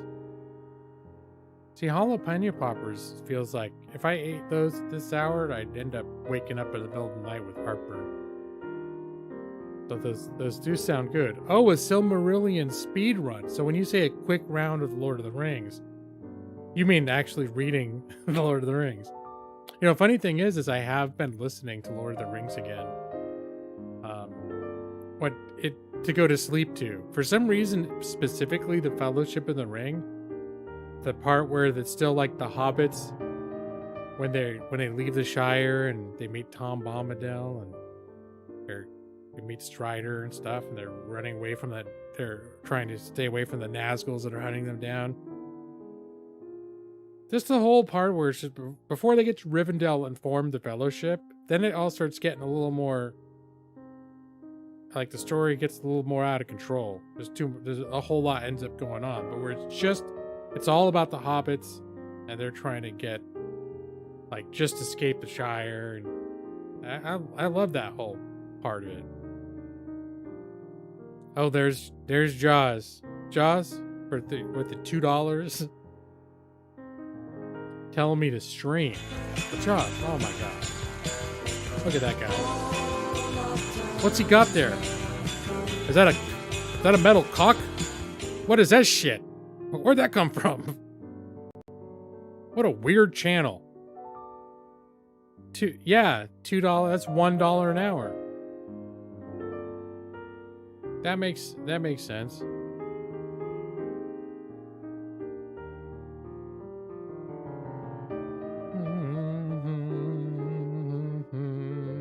Well, Jaws, thank you so much for your generosity. And I like your retroactive enthusiasm for the stream, 3 exclamation points, that I've just conducted. And for being rewarded with your $2, which is clearly what your intention was not to make me continue streaming, because you could tell my eyes are getting those extra baggy. I'm running out of things to say.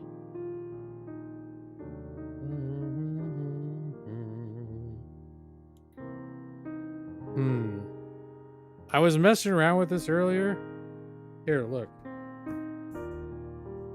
So this is how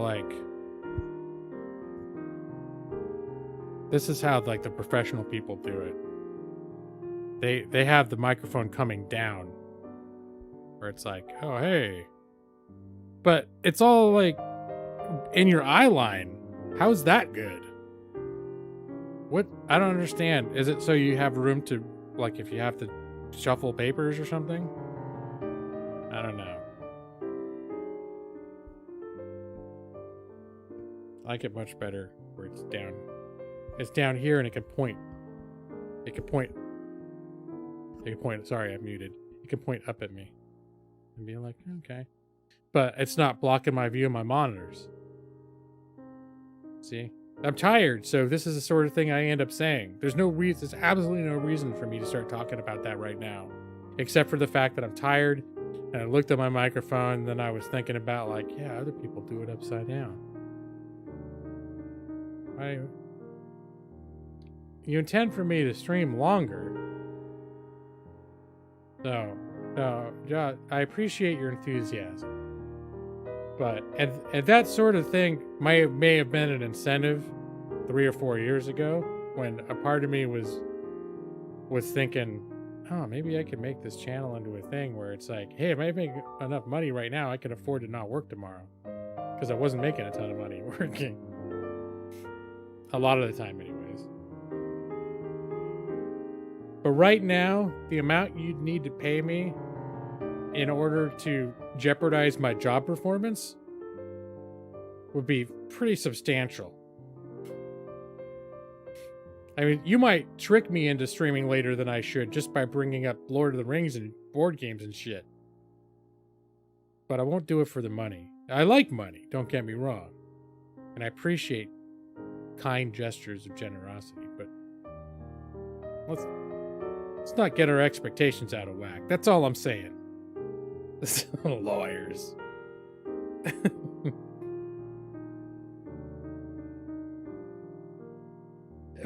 Lawyers prefer erect microphones. Yeah, I like it when it sticks up into my face. I don't like it when it's hanging down limp like that. Talking about. That's not sexy at all.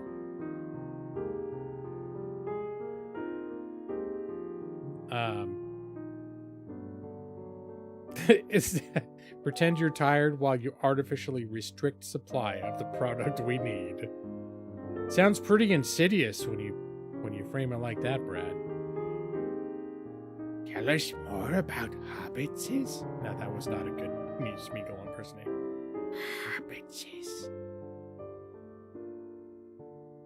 Is that substantial amount $3?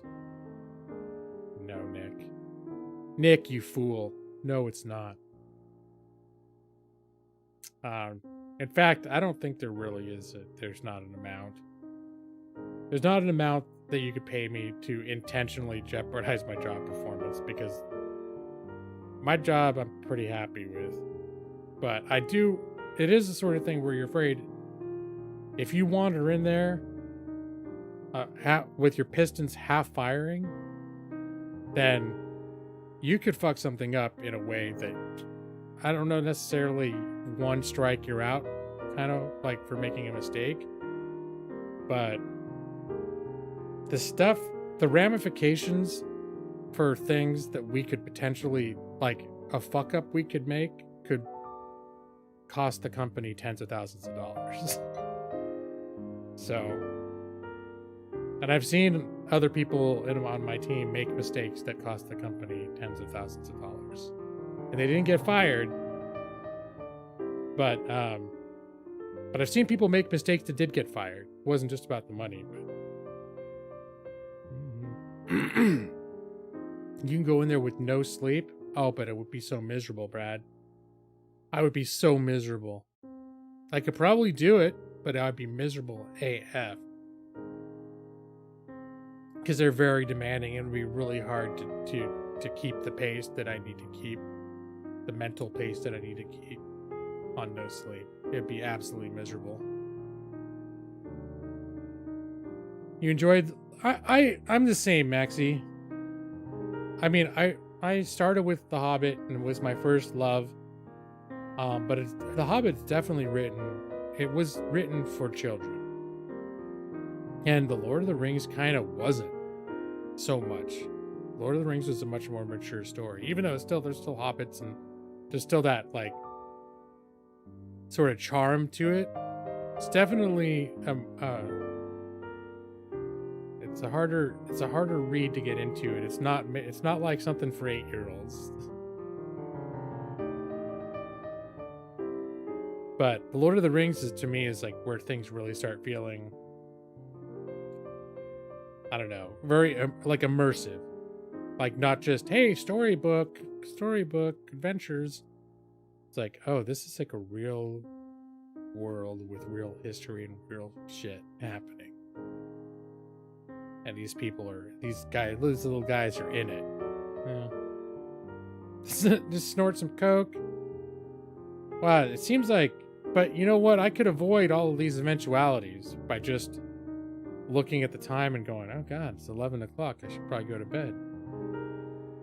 I feel like just that is a more effective way of approaching the problem than I'm just going to stay up all night because someone wants me to play baseball all night on the and then I stay up, and first I'd be tired as shit after like, probably if I kept playing stuff within the next hour, I would stop having fun. Like, I actually could have still kept playing Subnautica even though I'm getting tired, and zoned out and played it for another hour or two. But there'd be a point where I'd just be like so tired I was feeling like sick doing it. 117, That's where you are. It's Nick's fault. Yeah, you Texas folks, and your 1:17 a.m.s, 1:18 now actually.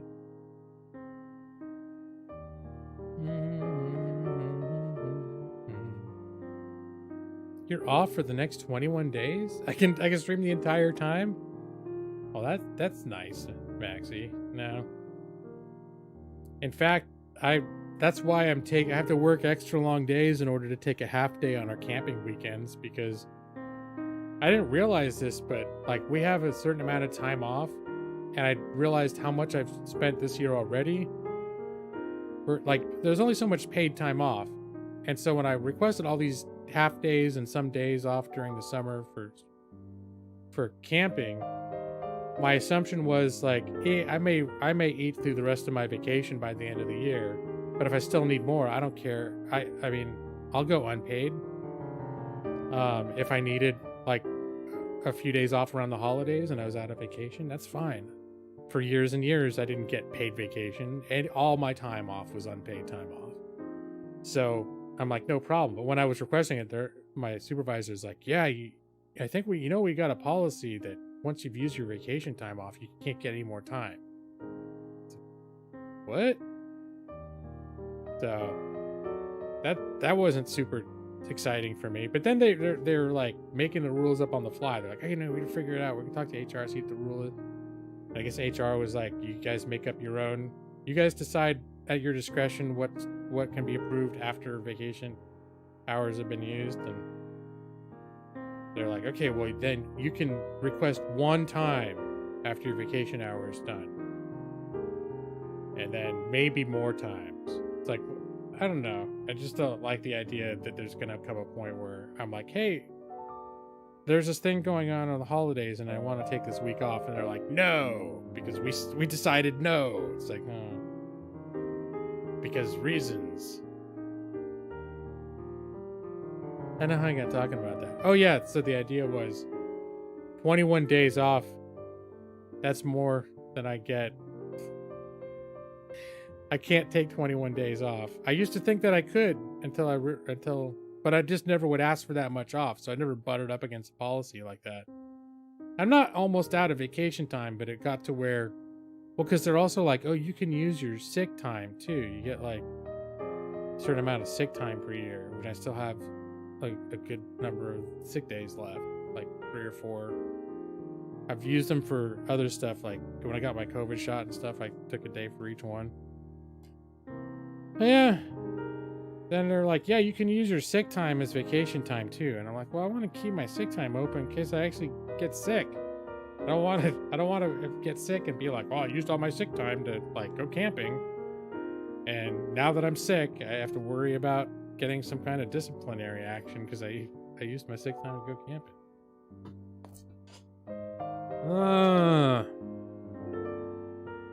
I know, it's a riveting conversation about paid versus unpaid time. When you said you're off for 21 days, I got a little jealous, Max. That's all. So I can't take 21 days. Although I did learn that eventually I will be able to. Like, I think after the 3rd year, the 5th year, if I stay at this company that long, then it goes up to like 3 weeks and then 4 weeks plus whatever sick time is. Yeah, so someday, but not. I technically only worked as an employee for my company for about 7 months, even though I've been there for over 2 years. The first 2 years were as the first almost 2 years was like as a contractor here now. Oh, Diet Coke. Oh, that sounds good. Did you 240 hours a year? Let me do the math. That's a lot. It's a lot of vacation time. Holy crap. Okay. Plus 11 bonus days.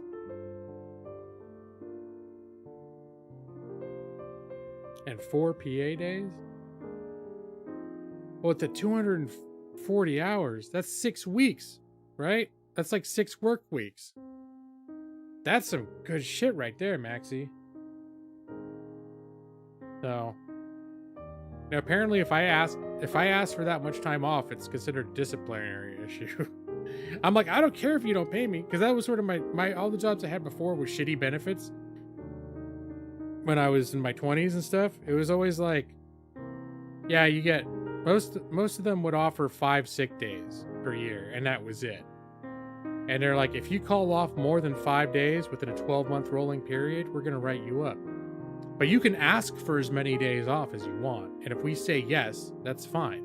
You have them off as long as, like, your shifts are covered or whatever. We don't care. You could take half the damn year off. You're just not getting paid for it.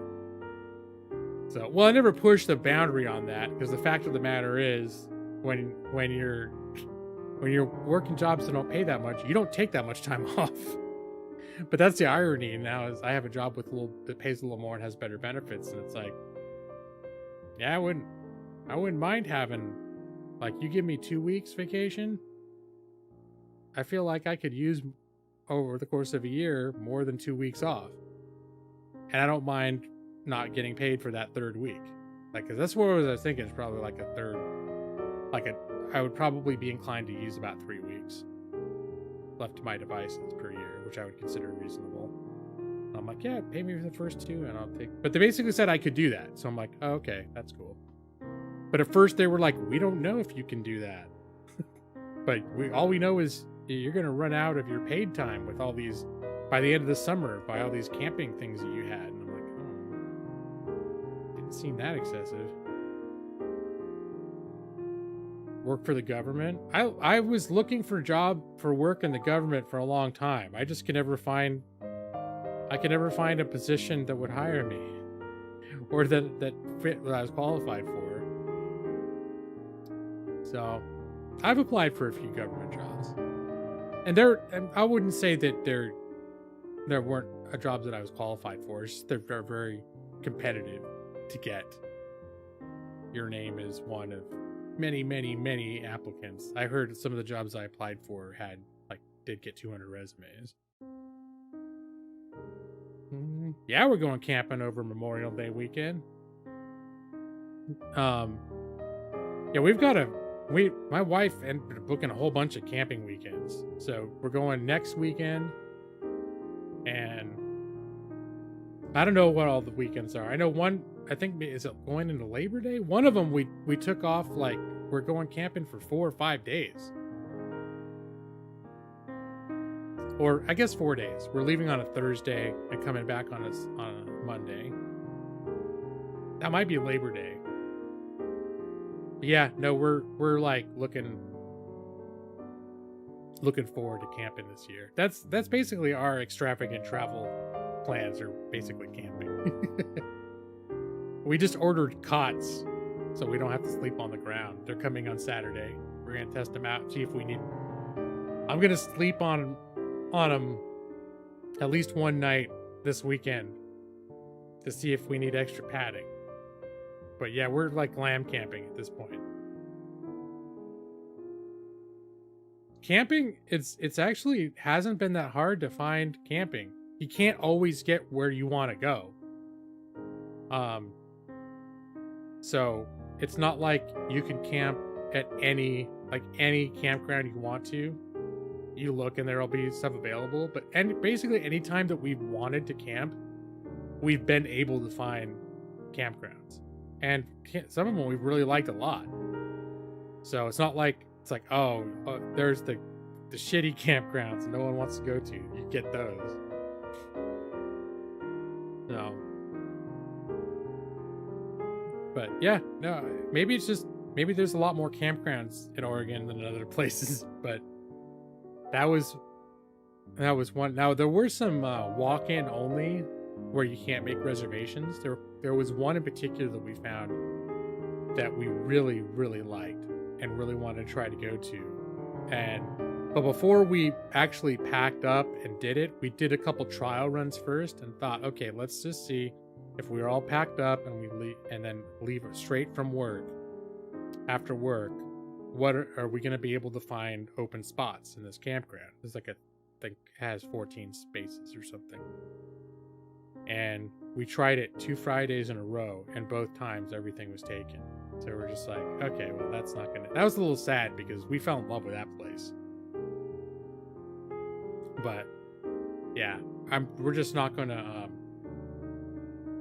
We're not gonna pack up for an entire. And then you don't have cell service. It's not like you can coordinate something where it's like, oh well, maybe we'll each have a car and one person can go hold it while the other one does this. It's just like, nope.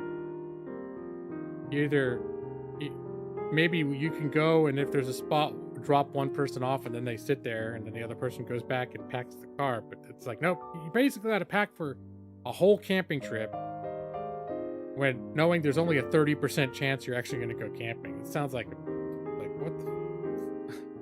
I have a feeling those camping grounds are filled up with people that are retired that just show up on Wednesday night and camp through the weekend. And that's who camps there. But all right, well now it's 11:30. So you know what that means. We just came back home. Oh, I almost sang a lullaby. Yeah, well those times when we were scouting it, we didn't bring our camping stuff with us. We literally just drove because this particular place is only about maybe 30 minutes from our place. It's not that far, and it's actually a really beautiful drive. So part of it was just like, hey, it was right when we first got our car too, so we were really enjoying the fact that we could just go for a drive if we wanted to. So we loved that area and that campground so much that we just went there, decided to check it out. We found it, looked around, really liked it, and then we came back the following 2 Friday evenings, or a couple Friday evenings, and it's like, nope, nothing. Seems like nothing's ever open. So we sort of said, scratch that. But then we realized we started finding campgrounds that we really like. There's like one in particular that is probably my favorite because it's way the F in the woods, and it's off any major highways. It's like, I mean, it is off of a highway, but there's a sort of one of the major forest highways, and then you go off of that onto like a side highway, and then another smaller side highway, and then you get to the turned off for the campground, and then it's like you're going down a dirt road for a mile into the woods before you get to where the actual camping is, and you really feel like, oh fuck, we're like in the middle of like deep in the woods. Whereas a lot of campgrounds are just sort of more like, yeah, Oregon's got a lot of sort of rural foresty areas, but you don't necessarily feel like you're deep in the wilderness. And I kind of like that feeling of being somewhere deep in the wilderness. Oh, look, you're going to get me talking about camping until I don't go to sleep. It means 2 more hours of stream, exactly. They're either state. Are they all state that we've looked at? Because I know there's some national forests, but there's like, I think it's some are forest and some are state. There's different, and I get a little confused, but there's a couple of different like major bodies that do campgrounds. Oh no, that's fine. So yeah, we do it with a tent. Like we've been sometimes a little jealous with RVs, and there are different options. So like during the winter, we didn't do tent camping because it gets cold. So if it's going to be, where it's in the 30s and 40s all day, like we rented a small cabin. But it's not like a what's that thing? Airbnb, like charming cabin with a little TV and kitchen and all this stuff. This is literally like, it's like if you went to camp as a kid type of cabin, where it's like it's just a room with like a couple of bunks in it, and that's it. So, and then outside there's the fire pit, and there's no even bathroom. It's like you either got to go to the porta potty or you got to walk a quarter of a mile. There's like a actual real bathroom, and that's where we stayed During the winter in December, we stayed in a cabin. I might have posted a picture. Can't remember.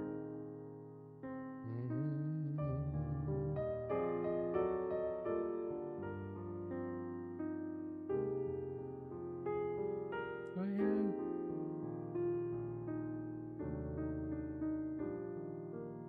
Oh, I guess I didn't have pictures of the cabin on here. Here's a picture of like our camp setup though. There's our tent. It's like I think it's a 6-man. It's a 10 by 10 footprint.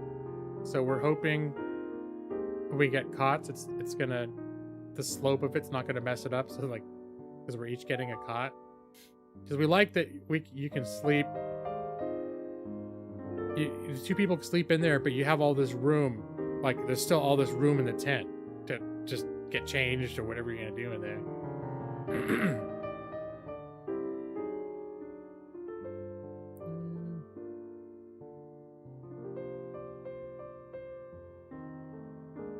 Oh yeah, we got a specific camping percolator. It's very important. The drinking of the coffee, the morning coffee over the campfire, very important.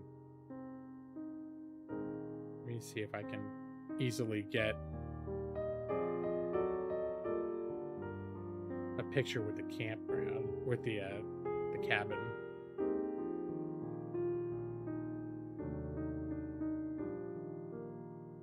I might have posted it to Twitter at a certain point too.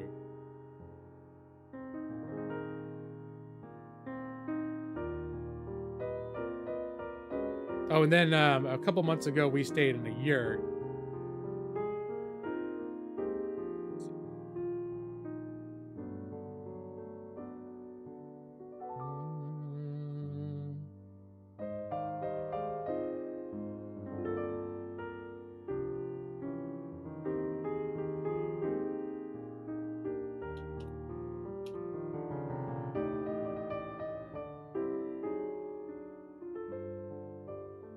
So this is the yurt we stayed in February. That's where the cooler got attacked by raccoons. It was right there on that bench in the middle of the night. Raccoons. The whole squad of like 8 raccoons came rifling through all of our stuff out there. And we had bags of food, of loose food and stuff. We brought that in, but we thought like the cooler, since it was cold outside, it would make sense to keep it out there because it would help, be cooler. Those damn raccoons knew how to open that shit. They weren't fooled. But yeah, the yurt's pretty cool. It's, yurt, if anyone doesn't know, a yurt is basically a very durably built tent.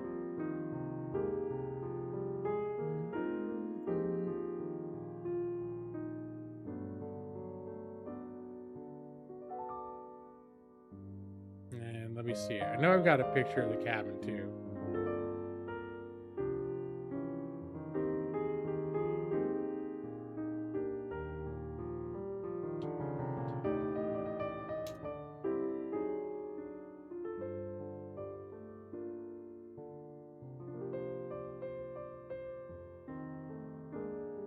So yeah, there's a little...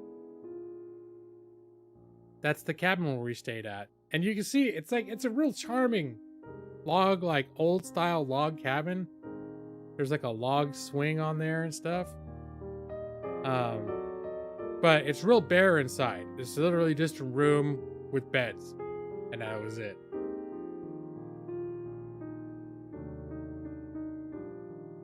Next time, post pics of the fire roasted hot dogs.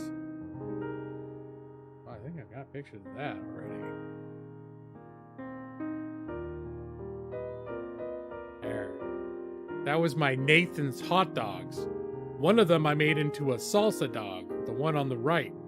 With salsa and chopped onions. Nathan's hot dog. You can see the buns even have the char marks because it came off of the fire. For the cabin, we actually just brought our sleeping bags, but it was the type of thing where you could have... There was a heater in the cabin, and you could have just brought sheets and blankets. You could have brought regular bedding.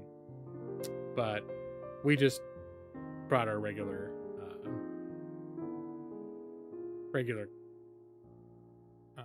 sleeping bag and camping pillows and stuff. Part of it too is because, let's see, hold on.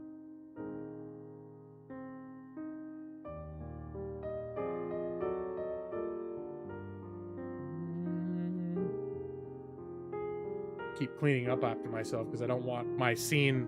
Every time I add a picture, it gets added to the scene as like something I can turn on and off, but I don't want it to be permanently there.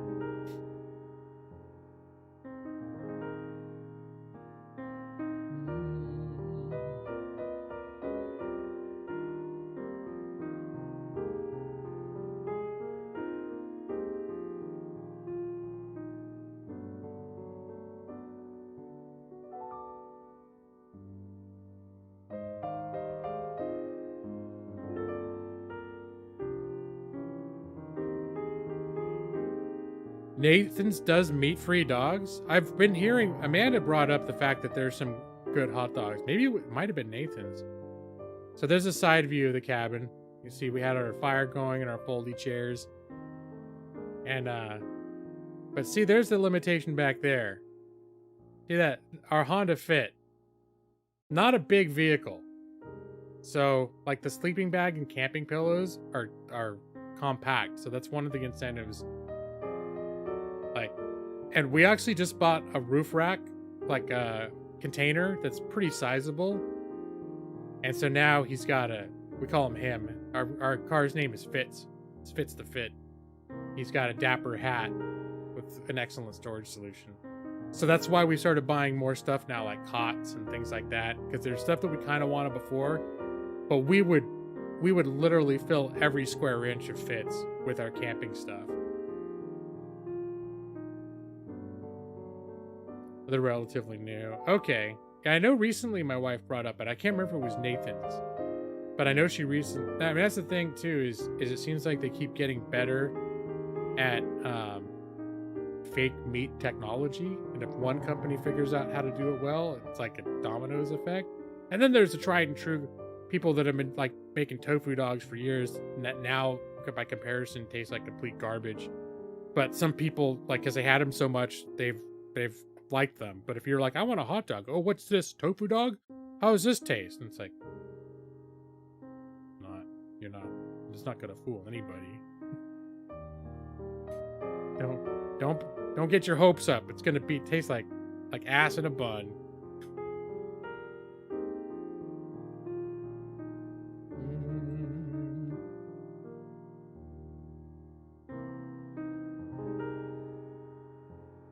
Yeah, that's one of our favorite things is getting that camp coffee in the morning. Although, one thing, I'd be like more inclined to be pampered by putting like coffee filters in the percolator, but my wife's like, let's just do it old school. Because it's got like a little cage that sort of contains the grounds. But every cup of coffee, the last 2 sips is all grounds. But it's alright. Still, that's the rest of the coffee going down to that point still pretty good.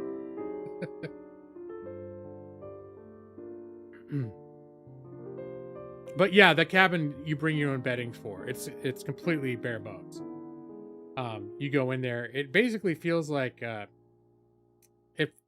I actually think literally that campground is at certain times of the year does a summer camp or did a summer camp. Where those cabins are literally places where, like, oh, they get a camp counselor and throw a few kids in there because it's like there's room in there to fit. There's one larger bed, and then towards the back there's 2 bunk beds, so you could get a few. But I went to camp before and they crammed a whole shitload more kids than 4. Anyway, I don't know. Maybe it's not for that.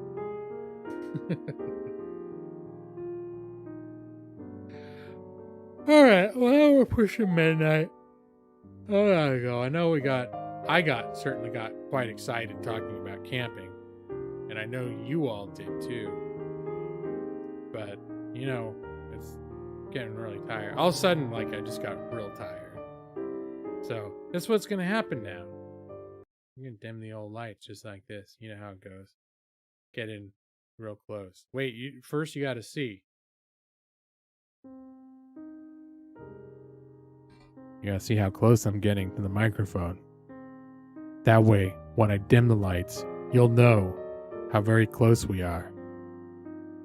Make a campfire scene? Yeah, I could do something like that. For now, it's just darkness. Because the idea is it's just darkness while I sing. If you see anything, that's just what's being created in your mind's eye as you drift off to sleep. Go to sleep and good night. Your eyes are getting so heavy. Go to sleep now, Nixie, Jassadai, J Maxi, Brad Pritchard. Go to sleep, EB23 if you're still there. And Alali, I'll be waiting for you in your dreams. Saya Suzuki if you're still there too.